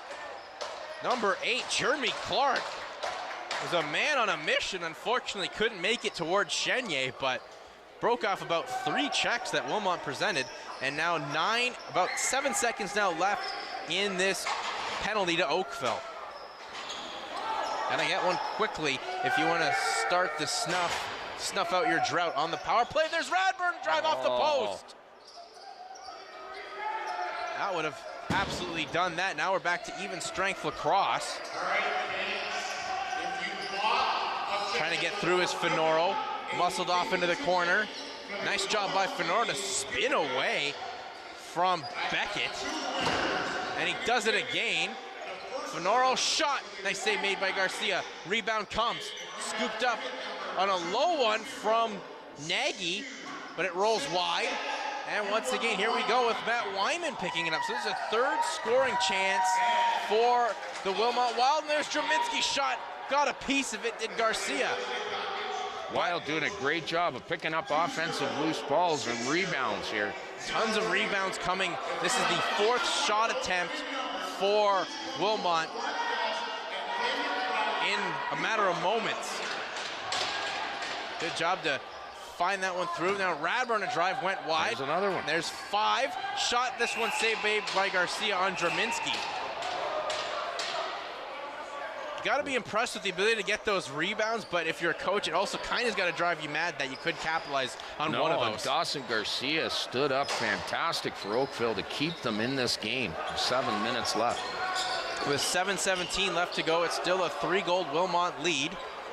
That, once again, the passing efficiency bites the Buzz in the rear as they got 5 seconds left to get a shot on quickly. Oh, but man left wide open, shot on save made by Chenier, absolutely robbing Vincent Militoni. Boy, did the Wild get caught napping on that one there, pulling their defense off before the possession was over. Well, that was just judging a book by its cover before Militoni got in all alone, but Chenier shuts the door as he's done so many times in his career with the Wilmot Wild. Now Q, nice job as he's falling down, scores! And the Buzz make this one yet again a 2-goal game. And that's the hat trick, I think, for Oakville's 20. But Alex Q here, you'll see him knocked to the ground. He's hooked to the ground and still manages to make a great pass down to the crease. And they get one by Chenier. And this thing is tightening up with only 6 minutes left. 9-7. 9-7 indeed. And Oakville's never showed any signs of going away. Wilmot doesn't have the repellent to get the Buzz to be put away for good. They've hung around all afternoon here. That they have. Can they hang around even more to find a way to steal this game from the Wilmot Wild? But Hayden Berger's got it. Berger driving in, shot on, he's right in the crease. And that's something Garcia did not like, was gonna get up and give him a shot, but his teammates told him easy on that. He already clubbed him once over the head, and then Berger runs right into him there, and Garcia was not happy. Garcia is that type of player that has that agitating ability. So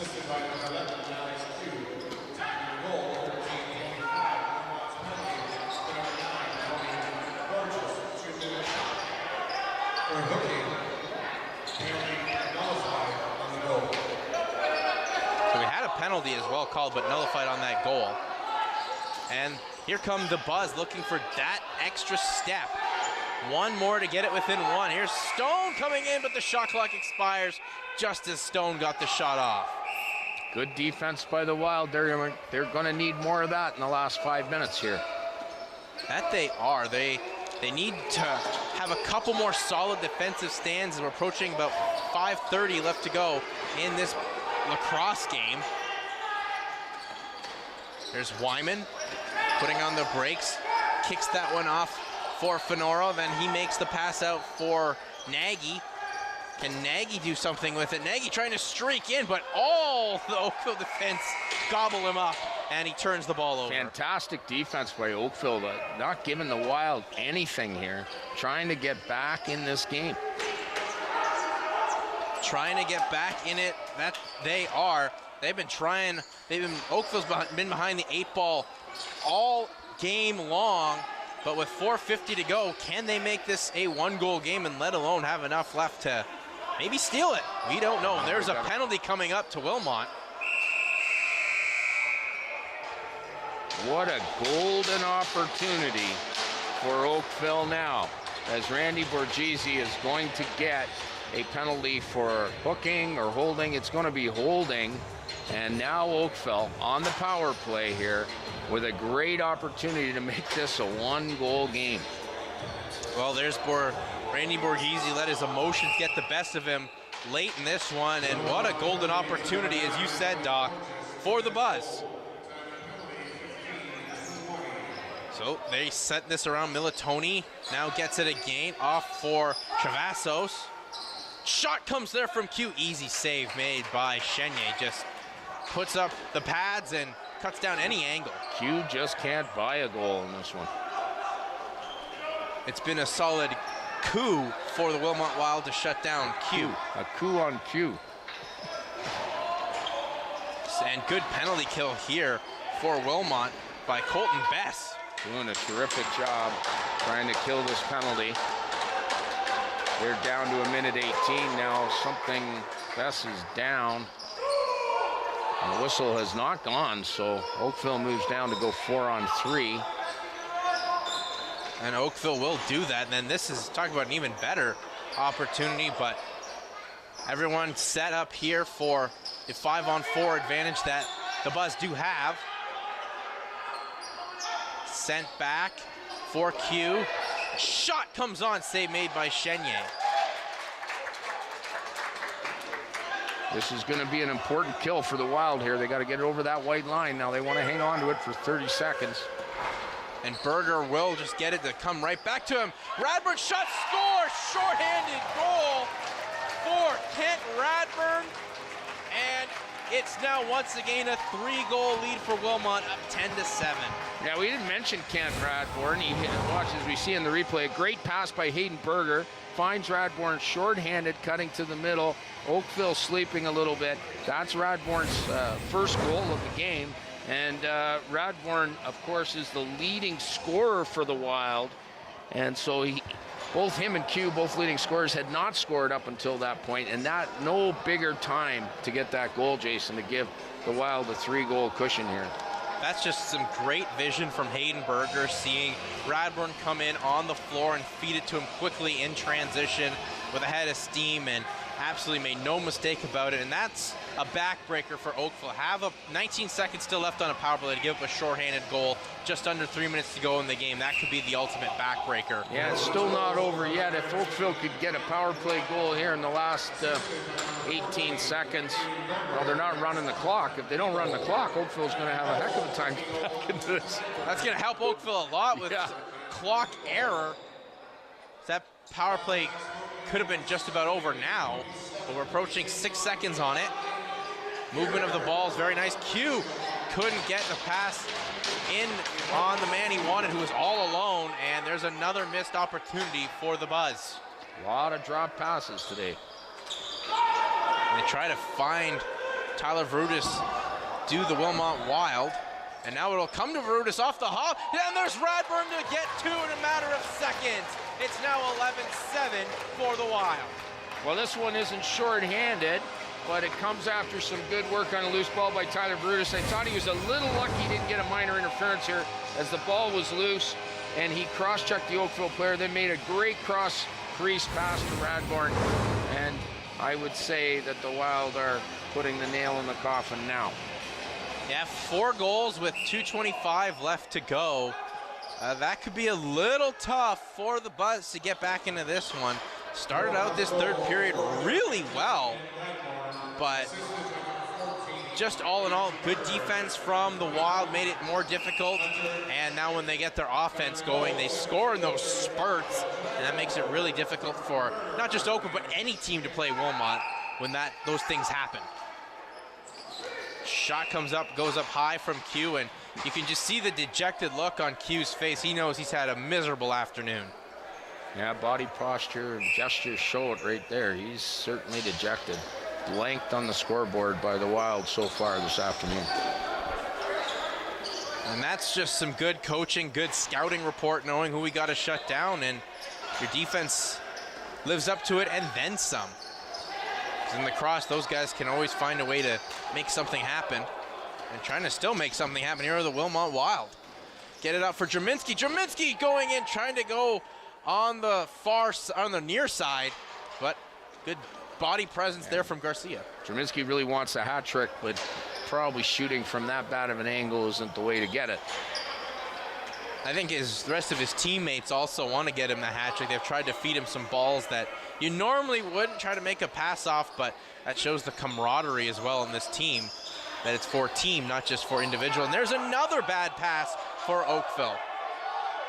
2 seconds left on the shot clock, and they just throw that one down as that expires, and Wilmot will take this one with 1:03 left to go. So with a win here, the Wild are going to leap themselves atop the division in the western section of the Junior C League. They'll be up around the top there with Six Nations, who they just played last night, losing by only 1 goal. A 10-9 defeat. Wyman off for Verutis.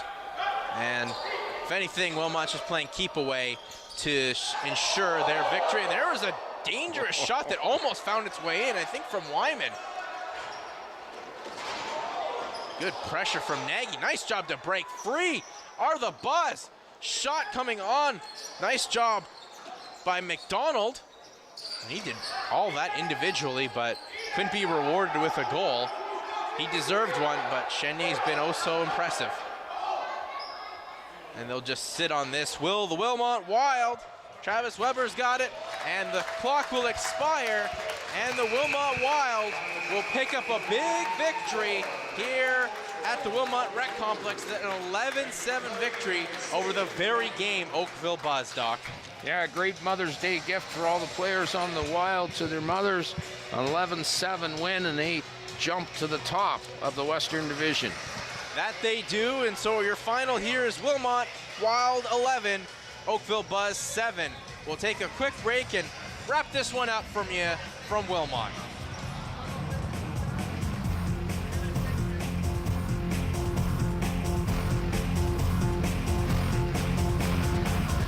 Mark your calendars for the KW Athlete of the Year dinner Wednesday, May 16th at Bingaman's. Visit athleteoftheyear.ca and join in the celebration of 20 years of athletic excellence.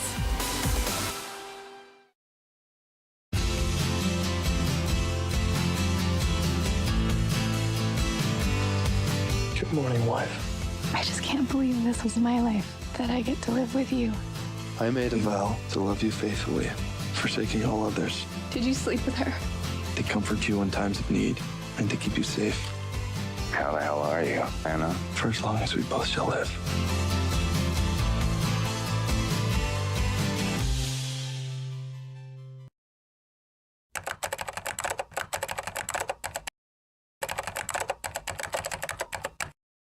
Join Nadia Matos for Crime Stoppers, Wednesdays at 7 p.m. on Rogers TV.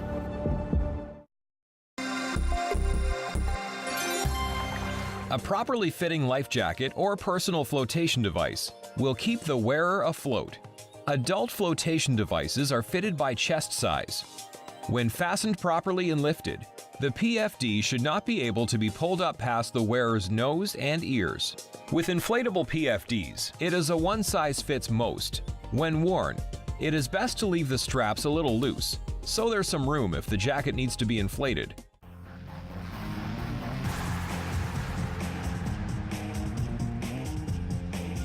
And welcome back to Wilmot Wild Lacrosse, presented by Wild Wing Kitchener, as the Wilmot Wild come away with an impressive victory here against the Oakville Buzz, who were buzzing around all game. But Wilmot, they do what a championship level team should do, Doc.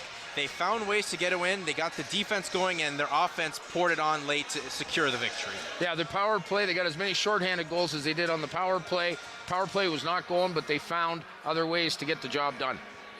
Yeah, we'll take a look at the action in the third period with some of the goals that we saw in that third period. And Doc, as we took a look at what happened in that third period, Oakville got on the board really, really fast. As you can see, they got one, a weird one that got in from the likes there of James Gabora, and then just a matter of seconds later, they got one back from the likes there of Graydon Power, but just too much offense. Nagy got one on a beautiful fake. This is a great goal for Oakville with Q. That's probably the most effective thing he did all day, making that assist.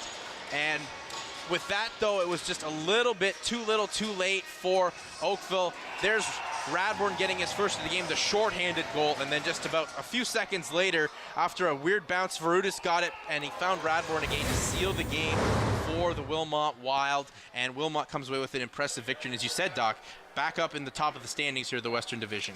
Yeah, and really an outstanding effort by Tyler Verutis. He scored 3, had a couple of assists. He could have scored 3 or 4 more, but an outstanding effort by him. Well, as you mentioned, Tyler Verutis, we'll take a look at Tyler Verutis. He's our New Orleans Pizza Player of the Game. And, Doc, another hat trick, another Sunday afternoon, another hat trick for Tyler Verutis. Yeah, he knows how to put the ball in the net. I was fortunate enough to coach him when he was younger, since Pee Wee, and he's always been skillful around the net. And you see, as you look at these replays, he gave Dawson Garcia fits. Yeah, look, just a beautiful job on the speed, and you can never leave Tyler Verutis in that much open space. It's going to make you pay. I mean, something about Verutis this season, though, maybe it's because he's been here a little bit longer than the other top point getters, but he's taken his game to another level, Doc.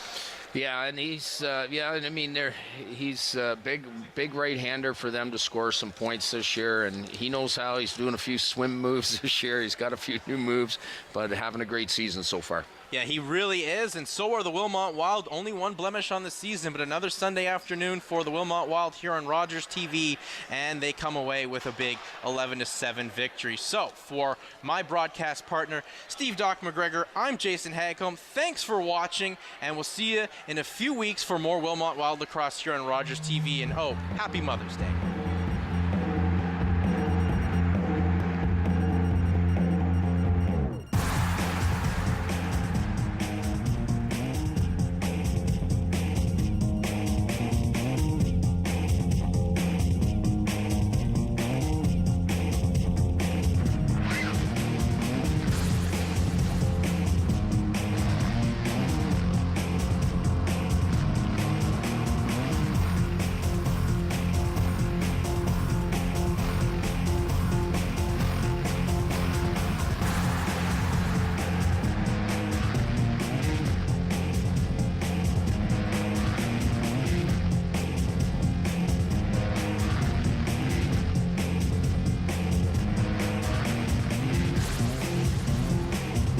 Turn, he called the 5, obviously, which is why Jeff is coming out to the table.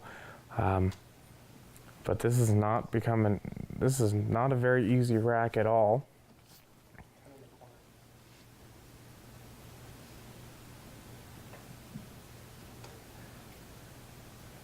See, he's called the corner pocket. Oh no. So he went for the big shot there to get the balls, get them all open, and unfortunately it just didn't go his way. The way it kissed off, I thought the one would have played a bigger blocker than for the 8 than that, but it seemed to just squeeze through. It touched just a hair, but not enough to get it out of path of the corner pocket.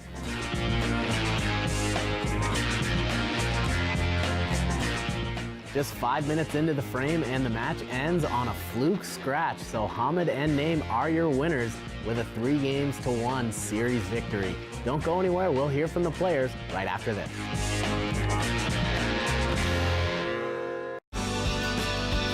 Local entrepreneurs share their stories of success and challenges in small business. Or even if I need more of a virtual kind of presence. The Small Business Show on Rogers TV.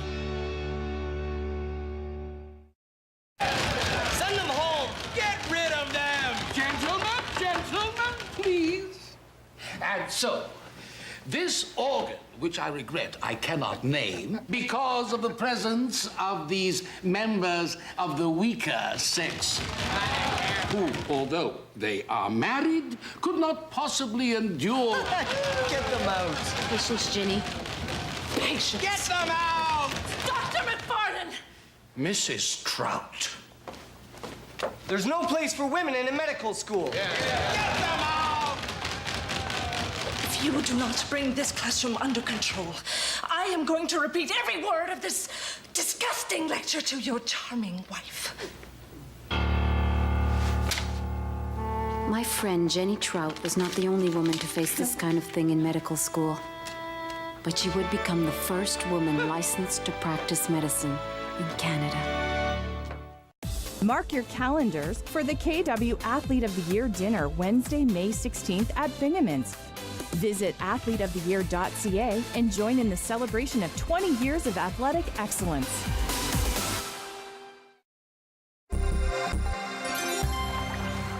You should expect to take the occasional fall when you are paddleboarding, so always have your tether attached.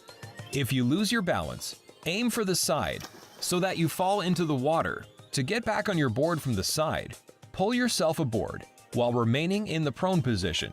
Once aboard, reorient yourself so that you're facing the front of the board.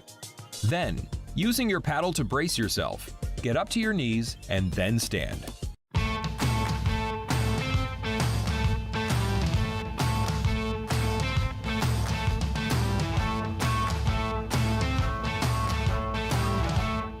I'd say the start.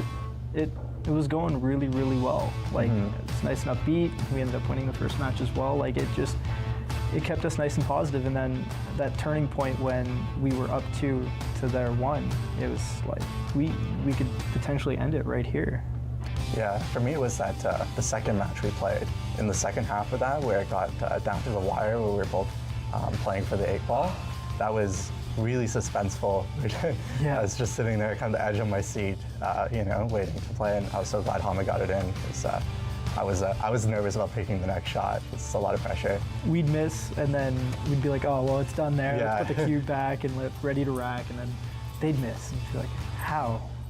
Yeah, so it's good. That was suspenseful for sure. Some missed opportunities, as once again I said I fall apart in front of the camera, and sure enough, I fell apart in front of the camera. That's all right, we'll get him next time. We'll do our best.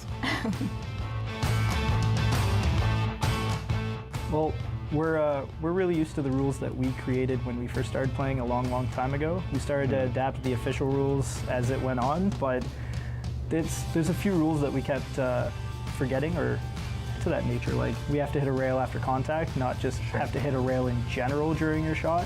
Yeah, and switching after every play, you know, when we play, it's like if you make a shot, you keep going, right? So every now and then I'd start lining up for a shot and someone would be like, whoa, wait, switch. So that takes some getting used to. Yeah, and then the fact that if you scratch the cue ball on the 8 ball shot, it's game over. Whereas what we would do is we just put the cue ball back and keep playing until you properly make the 8 ball. Sure, but we weren't complaining because it wasn't us, so. Yeah, so that was a nice, helpful part. Yeah. Yeah, I know how she shoots. I know where I need to leave her, and that's all I need to do. And once I'm doing that, then that's good. I missed 3 or 4 balls there. It's uncharacteristic, and I just have to change that. Very uncharacteristic. That's the most I've seen him miss in a match, I think, ever. So I know you'll do better for the next one. I'm gonna try. Hopefully I do too. I didn't shoot to my fullest potential there either, so we'll blame it on early morning. Keeping our head up, I'd say, is a pretty good key, because there was some times where it looked pretty shaky, where all of our balls were just in one big center, and we ended up breaking them out and getting the majority of ours out to the point where it was just the majority of the opponent's balls in that center bundle. For sure, and yeah, just keep, you know, keep optimistic, I guess, throughout the entire game. Like, yeah, there were definitely some points where they would come out the gate really strong, and we were like, oh no, they just put in, like, you know, a bunch back to back. And so, yeah, just keeping optimistic, and that seemed to work for us.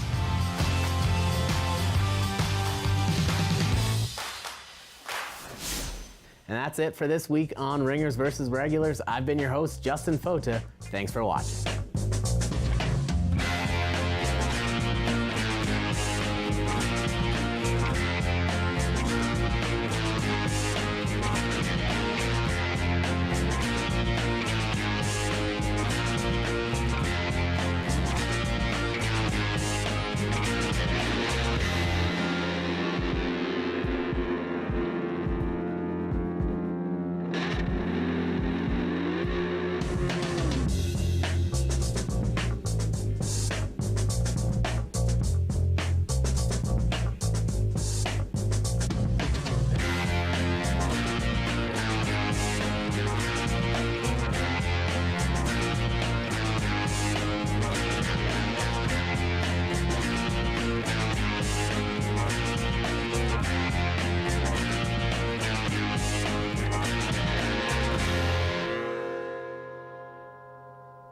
Call the Rogers TV viewer response line, email us, or connect with us on social media.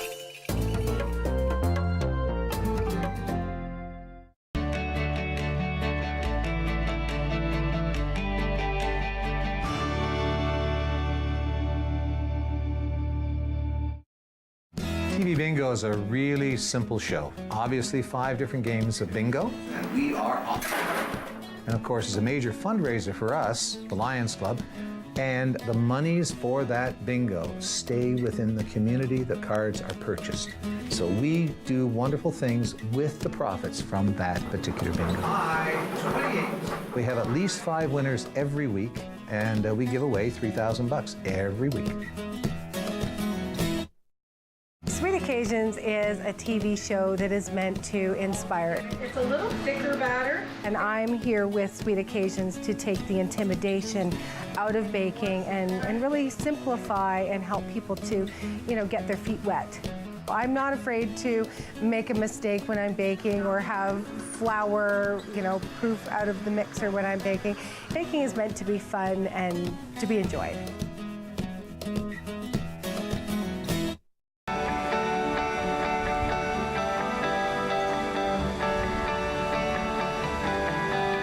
This is Rogers TV.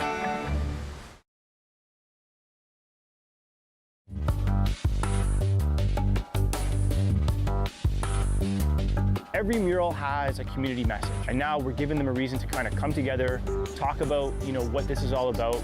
Partnerships are so important with Crime Stoppers. Max has been a strong supporter of Crime Stoppers, not just here in Waterloo, but across Canada. The whole community comes together, so if they hear about a crime, if they see a crime, they're going to understand that message too of, yeah, call the police.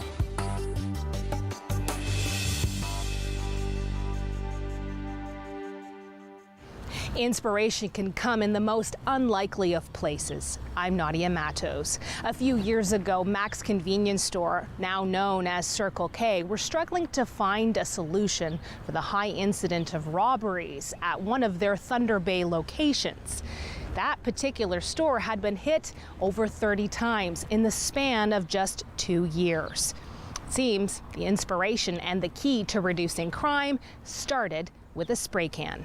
Sean Sporton is the manager of security and loss prevention with Circle K, formerly known as Mac's Convenience Stores, and is also the vice chair of the Crime Stoppers program in Toronto. Yeah, so there's one store specifically. It was really bad. It was in an area of town where it was high crime, and we were, by default, the victim of criminality in the area, just because we were there. We were open 24 hours. We monopolized the city with convenience stores. I believe we have 19 in their city, so crime would happen at our stores. This store, over a two-year period, had like 30 robberies. It was bad. It was a bad store. We had done everything from a crime prevention standpoint: lighting, fences, taking things out of the window, putting in extra cameras, high-def cameras. Nothing worked. And that's kind of where we were thinking, well, what do we do? And speaking to the police, their resources are tight like many other police services. Nothing could really be dedicated to that problem. It was more of a socioeconomical problem than a Max problem.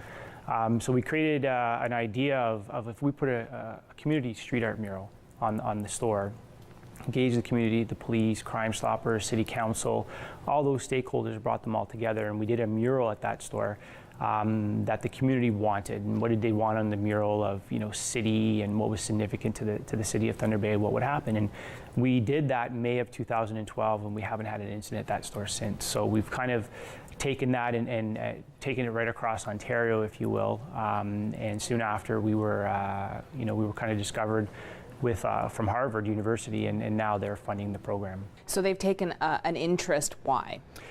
What we're seeing at the stores that we've done them at initially was our crime rate was going down, but our sales were going up. So from an MBA standpoint, they kind of were intrigued by that, because when they talk about MBA courses, it's always operational and marketing and what can you do to increase sales and your profitability and all that sort of stuff. And they never really took an angle at that, I think, and said, we never really talked about security and how that can benefit the overall impact of sales at a store. We've done it, and we're seeing the same results all over the province of Ontario. So how does it work? You go into a community, you ask for their feedback, you bring in a graffiti artist. Walk us through how it works. Right, so what we do is, first of all, we need to get the buy-in. If it's not a corporate location where we own the property, we got to get buy-in from property management. And then what we do is we reach out to the local police service. We bring Crime Stoppers into the loop as well. And we'll talk to them and say, here's the idea, here's what we need to do. Some police services actually go onto social media to gauge the community to say, here's what we're going to do. We're doing this street art community mural. What would you like to see on it that's specific to our city? And then we'll get all those ideas back. We'll give them to our graffiti artist, Wong, Magic Finger Wong. And what he'll do is he'll take bits and pieces from each creative to create bring it all into one mural. Some people have the same ideas, like in Toronto it would be the CN Tower and the Sky Dome and whatnot. Then we'll take the creative, give it back to the police for their approval, and then we're off to the races with scheduling a date, coming out. There will always be specific things that we will have in the mural, like a community safety message, as well as we have a mural mascot that we've dubbed Spikey G, and he has a Crime Stopper teddy bear that he kind of takes with him everywhere in the murals, and a froster. So those three things will always be in the mural, but outside of that, it's basically what the community wants to see on that mural. Toronto street artist Magic Finger Wong has traveled across the province working with Max Convenience on the street art campaign. He has the opportunity to work with the youth and encourages them to use their tagging skills for good. He credits the community for the success of the program. And it's not like other people don't paint the wall or other people don't do murals, but the way we do it is we engage so many kids, so many officers, so much community members that the sense of ownership now falls back onto them, because it's not just me doing the wall. I came out as maybe just a supervisor to see everybody do the wall. We believe that it's the direct community engagement piece. It's not just because we came into town and we put a mural up. People could care less about that if we did that. When we're engaging the community, engaging the kids, these are the kids that will be tagging walls. These are the kids that if a crime happens, they're going to hear about it. But what do they do with that information, right? And that's where we bring Crime Stoppers in to give them the avenue to say, if you don't want to talk to the police, that's fine, we get it, but here's Crime Stoppers. So when we bring all of that together, that's where we believe that the community has come together and said, you know what, don't commit crime at that location. What do you see the relationship with Crime Stoppers and Max Convenience stores? Well, we kind of have the same, philosophy, if you will. I mean, we're in every community in Ontario. Crime Stoppers covers every community in Ontario. Crime Stoppers is a grassroots, company, if you will, and Max is a convenience store, which is grassroots. And for Max convenience stores, a convenience store by nature is a safe haven for people. In the middle of the night when you need a taxi, where do you go? You go to the convenience store, either to say, pick me up at that location, or you go in to call one. If people are hurt, they stumble into a convenience store or a gas station, because that's the only thing that's open at night. So by default, we become that safe haven where people come for help. So if we were able to co-brand, Crime Stoppers on our stores, people are in our stores all the time. When you look at the numbers of how many Ontarians come into our stores every single year, right? I mean, I think it's 920 unique customers come into our stores, each store, daily. We have 745 stores in Ontario. Do the math, right? There's only 13.6 million people in Ontario, and I believe it's 299 million people come into our stores on an annual basis, right? So they're going to see that message with our Clear Zone program, other things that we do that we tag Crime Stoppers with, our security decals that we have in our store, brand the Crime Stopper message as well. All those people subconsciously are going to see that message, and hopefully it'll remind them at some point to call Crime Stoppers if they need to. Coming up, how an art lesson taught on the streets can change a community and have an impact on both the artist and his student. Awesome artist. He's an awesome kid. He humbled me. He actually brought me to tears with his story on how much he wants to paint. There's that saying that every picture tells a story, and obviously Seth is part of that story, right? Up next, or they're standing in an area looking at something and they're rubbing shoulders with their police officers and they're talking, and those discussions are the important discussions.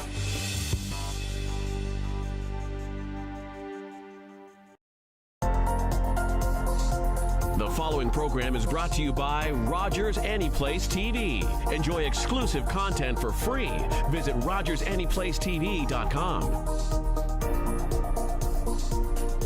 Want more flavor in your life? Then subscribe to 3 delicious networks and gain exclusive access to the entertainment that you crave. Wow for me. Don't miss Food Network's hot food competitions. I'm all in. Yeah! It needs to be innovative. Game face, baby, game face. Then on Cooking Channel, celebs dish out a mouthful of delish. And you're invited. I love it. Detour hits the road with savory adventure. Does not get any better. Spice up your life and bite into 3 flavorful must-have networks. Woo! Call Rogers to subscribe to Food Network, Cooking Channel, and Detour as part of the Premier TV package or on standalone. With a dash of humor and a dollop of learning, Natasha McKenty invites local chefs and food experts into the kitchen. In Studio serves up a new episode Mondays at 1 p.m. on Rogers TV. Rules of the road help everyone avoid collisions on the water. As a powerboater, you must give way to all paddlecraft and sailboats under sail. And when operating near a paddlecraft, slow down and mind your wake. In a small motorboat, always be on watch for larger vessels. It is harder for them to see you. Stay off the water in reduced visibility, when it will be more difficult to navigate and to be seen. My name is Kathy, and I am one of the co-hosts for Guelph Life. Welcome back. Joining me is Beth. Rogers TV has taught me to go for it and just try to put myself out there and pursue my passion. I have this platform available to me, and I get to meet some incredible people that put on amazing events throughout the city. And I also just love being a part of my community.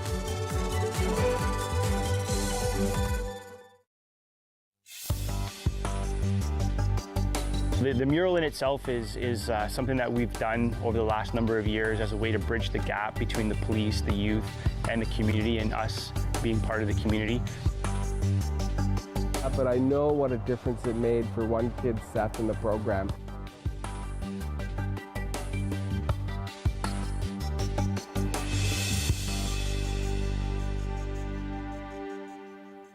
The Max Convenience Street Art campaign has been extremely successful, so much so that Harvard University continues to fund the project. When we started in Thunder Bay, it was, basically I went to my VP at the time. I said, boss, we've done everything.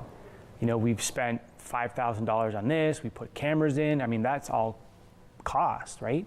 And I said, well, I have this idea, right? People are graffitiing back there anyways. What if we were to do something different?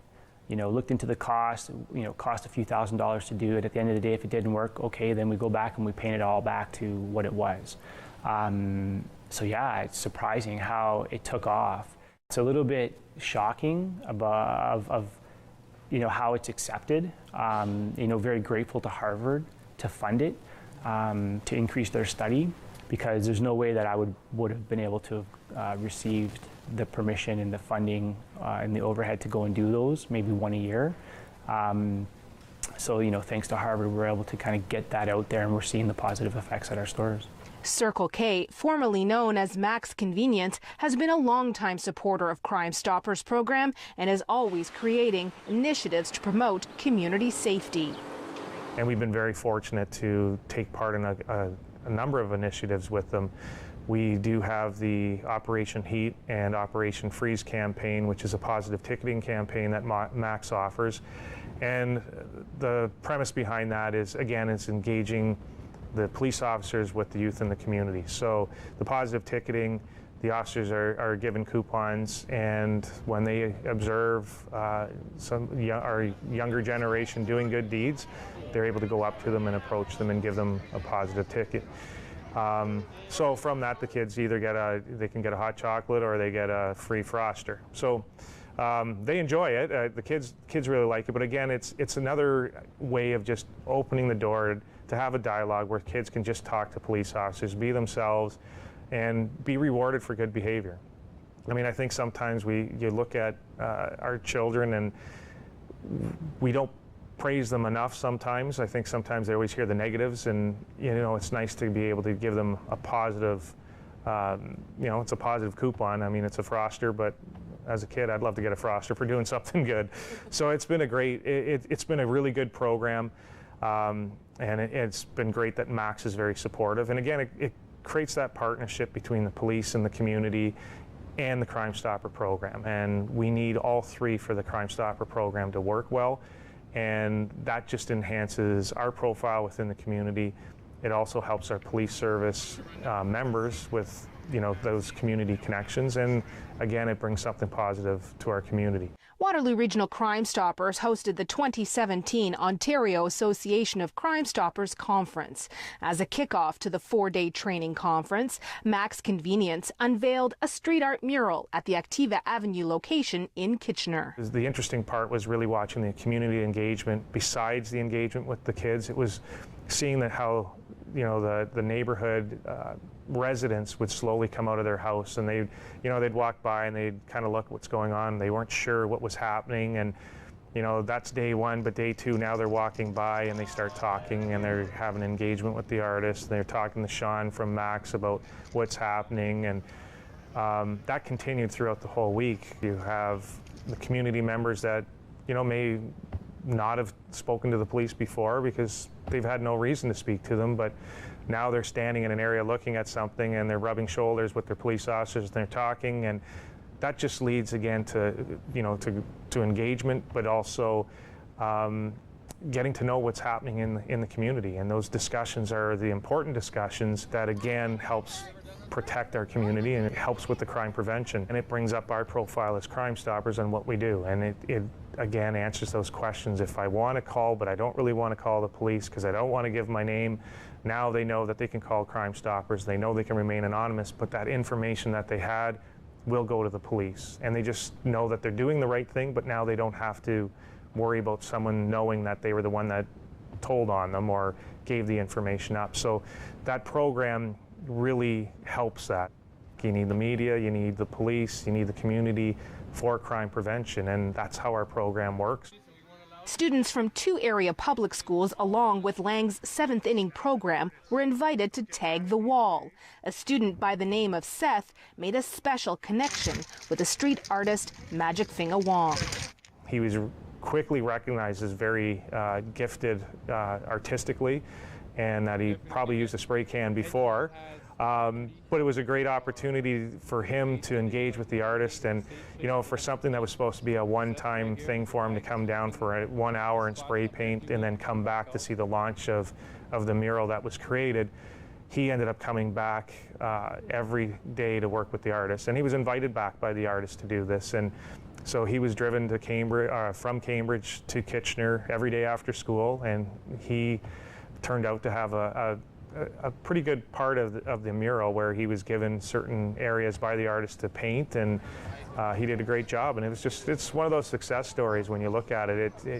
Would he have expected to have that much of a part in the street art? I doubt it. And he turned out to be a little bit of a celebrity. He was on TV. He had some different newspapers calling him and talking to him about his street art.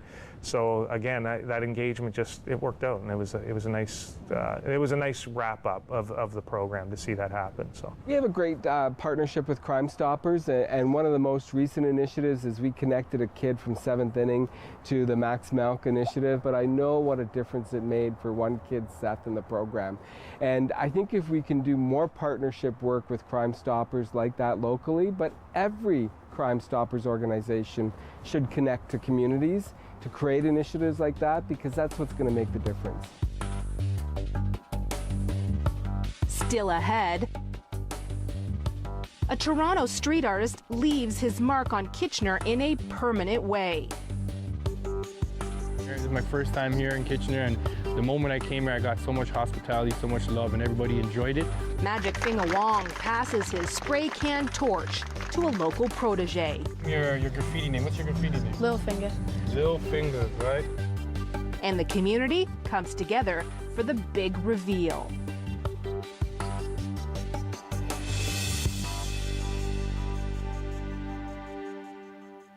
Mark your calendars for the KW Athlete of the Year dinner Wednesday, May 16th at Bingaman's. Visit athleteoftheyear.ca and join in the celebration of 20 years of athletic excellence.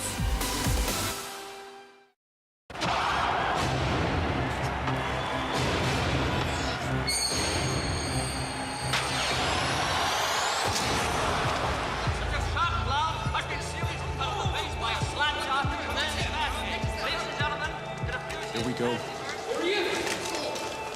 You can't do this, Jacques. It's never been done before. Mr. Blake. You can't see down with that thing. Mr. Blake. Jacques, what? They're coming. Hold them up. Find something. Jacques, I'm telling you for the last time. Are the Canadians finished? His plan coming back on the ice. Come on, give us something, will you? Please, how many stitches? Gentlemen, please. Come on, you got something to say to the people. On November 1st, 1959, Jacques Plante of the Montreal Canadiens broke with tradition. You're a brave man, Mr. Plante, standing up to him like that. And changed the face of hockey forever.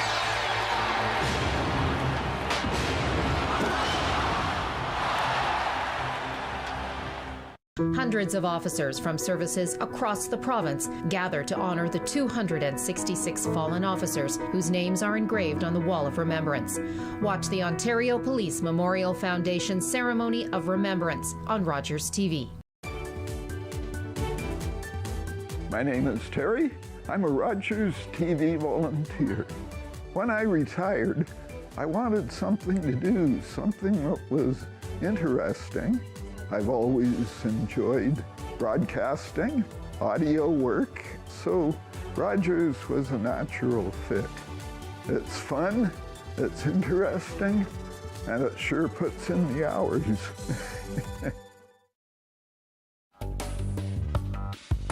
Kids going home and grabbing mom and dad and saying, come and see this. People driving by honking the horn, saying it looks great, stopping, taking photos, coming from other parts of the neighborhood to come over and take photos. We brought down the crime by 30% within 1 year just doing street art and involving the community in all the projects that we were doing with the youth. Even though it's towards the youth, the whole community comes together. So if they hear about a crime, if they see a crime, they're going to understand that message too. What makes the street art so unique is the way that it gives the youth ownership while they're working on the mural. Toronto street artist Magic Finger Wong gives kids an opportunity to express themselves. And Magic Finger Wong is, really crucial in how he's able to, use what he does to get to those kids, to bring them kind of around and more friendly with the police, and as well with the police more friendly with the youth.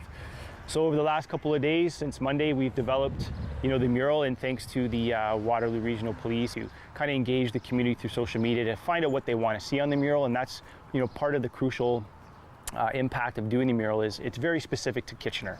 It's not going to be, this mural would never be in Toronto or London or everywhere, because it's specific to, this area. And, the number of hashtags of Love My Hood and Williamsburg makes it even more unique to the city. Like most murals, everywhere I go, I tend to meet one person who tends to stand out with their skill. And here in Kitchener, there's a guy that goes by Seth, the little 12-year-old boy. Awesome artist. He's an awesome kid. He humbled me. He actually brought me to tears with his story on how much he wants to paint and where he comes from. He reminds me of myself a lot when I was growing up. Him just coming out every day. He was the only kid that actually wanted to come every day just to paint. The other guys came for the free frosters. Some kids came for the t-shirts. Some kids wanted to take cans home. He actually wanted to come and do the mural, and he's a very special guy. He humbled me so much. Seth showed up on Monday and took a really keen liking to Wong, and Wong kind of picked up on that and kind of guided him and counseled him, and turns out Seth is a pretty amazing artist, not only with a spray can, but pen to paper as well. So he actually helped do some components in the mural, and he would come back every day after school. Right? He would make time to come back. Here you have a youth that is not scared now, I would say, to interact with the police, that knows, it's okay to talk to the police, it's okay to call Crime Stoppers. And that's the message, and those barriers that we want to break, is to make sure that, that the youth see the police in a different light, to say it's okay, I can call them if I need help, and the police to have a different kind of aspect towards the youth. And then by Crime Stoppers and Max being involved, if they're scared to talk to the police still with information, now they kind of know you want to call Crime Stoppers. And throughout the whole time here, kids are coming up asking for coupons for free frosters, and instead of just giving them out, we would quiz them on stuff. You know, what's the Crime Stoppers number? And they would say it. What's, you know, if you're in trouble, who do you call? 911. So that all came about, and you know, Seth was here, and he kind of was the ambassador. After 4 days of hard work, the mural was ready to be unveiled to the community. Waterloo Regional Crime Stoppers Police Coordinator Daryl Paquette and the Max Convenience Street Art team were joined by all those who participated in the mural's creation to celebrate its completion. Seth was also recognized for his work in the mural. So I'm Magic Finger Wong. I'm here with my boy Seth Matthews. You can give him your graffiti name. What's your graffiti name? Little Finger. Little Finger, right? Yeah. Seth, quick question. How did we meet? What happened? Well, What was it that happened? my school brought us here to do some graffiti on the wall because we got a paper in the mail, and I kind of just hopped in and did my thing, and You did your thing. we started talking. What did you think was going to happen at the wall when you heard that we were doing graffiti on the wall? Like what went through your mind? I thought, like, this is my time to show, like, I love doing graffiti and I want to keep doing it. And Okay, where would you see yourself in maybe say 15 years? teaching other kids how to do art and inspiring art instead of tagging things with profanity. And I get you. And how did the rest of your students, like, just give us a little gist of what they thought. Did you hear anything on the bus coming back or going back? they said they were pretty excited to see the art and they wanted to see the parts that I did, so. Okay. Yeah. Is there anything you would like to let the people of Kitchener know about yourself? I'm always willing to do art for people. I'm always willing to do art for people. Yeah. Sounds like a good slogan. Yeah. I guess if there's any questions you want to ask me while we're here? How many years do you suppose you've been doing art? I've been doing art my whole life, professionally, more than 15 years. And how did you learn how to do art? I learned art through the same program as you, Seth. I was your age and I came up with someone else who was mentoring people doing art. The only difference at that time was the guy wasn't an artist. He was more just a coordinator and he put the projects together. Mm-hmm. That's pretty much my start. So I started in the same place you are. Is there anything else you want to say? Any additives? Any thank yous you want to shout out to anyone? I thank you especially for letting me have this opportunity and inviting me back. No problem. I thank the police and Crime Stoppers for making this happen. And what about your school? I thank my school for bringing me here and supporting this in the last couple days. And everybody that came out and dropped Seth off and picked him up, I'd like to thank them too personally. There's no such thing as a one-man band. Everybody that helped out with me and Seth and everyone out here, we'd like to thank you personally from the bottom of our hearts. Anything you want to add there? Nope. All right, we're going to shake it off then. All right, brother. It is geared towards the youth, but in every mural that we've done, you're right. When people start seeing the kids spray painting the wall, and it looks like a mess, right? And they're like, "Oh my God, what are you doing to the wall?" And then as they see the progression day after day, and how Wong is, able to transition the wall into what it is today, you had neighbors coming out, adults coming out, kids going home and grabbing mom and dad and saying, "You come and see this." People driving by honking the horn, saying it looks great, stopping, taking photos, coming from other parts of the neighborhood to come over and take photos. And that's what it is. You're making this, as simple as putting painting on a wall. You're engaging the community and everybody's coming out to talk. They're here, they're talking amongst themselves. Probably neighbors that never talked before are now here and they're engaging because they're here for the same reason. So, as I said, even though it's towards the youth, the whole community comes together. So if they hear about a crime, if they see a crime, they're gonna understand that message too of, yeah, call the police.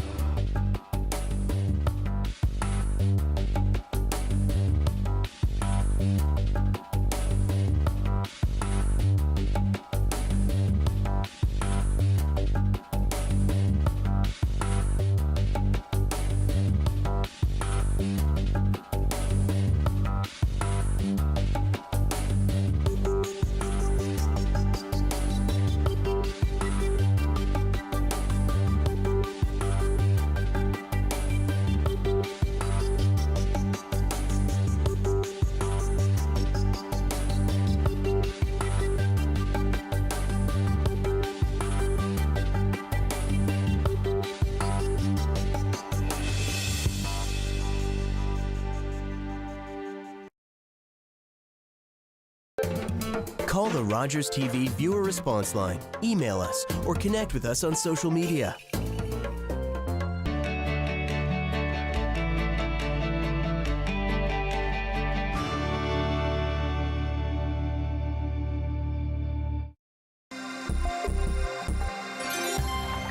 A properly fitting life jacket or personal flotation device will keep the wearer afloat. Adult flotation devices are fitted by chest size. When fastened properly and lifted, the PFD should not be able to be pulled up past the wearer's nose and ears. With inflatable PFDs, it is a one-size-fits-most. When worn, it is best to leave the straps a little loose, so there's some room if the jacket needs to be inflated. My name is Varsha and I'm a Rogers TV volunteer. My favorite part about volunteering is that I can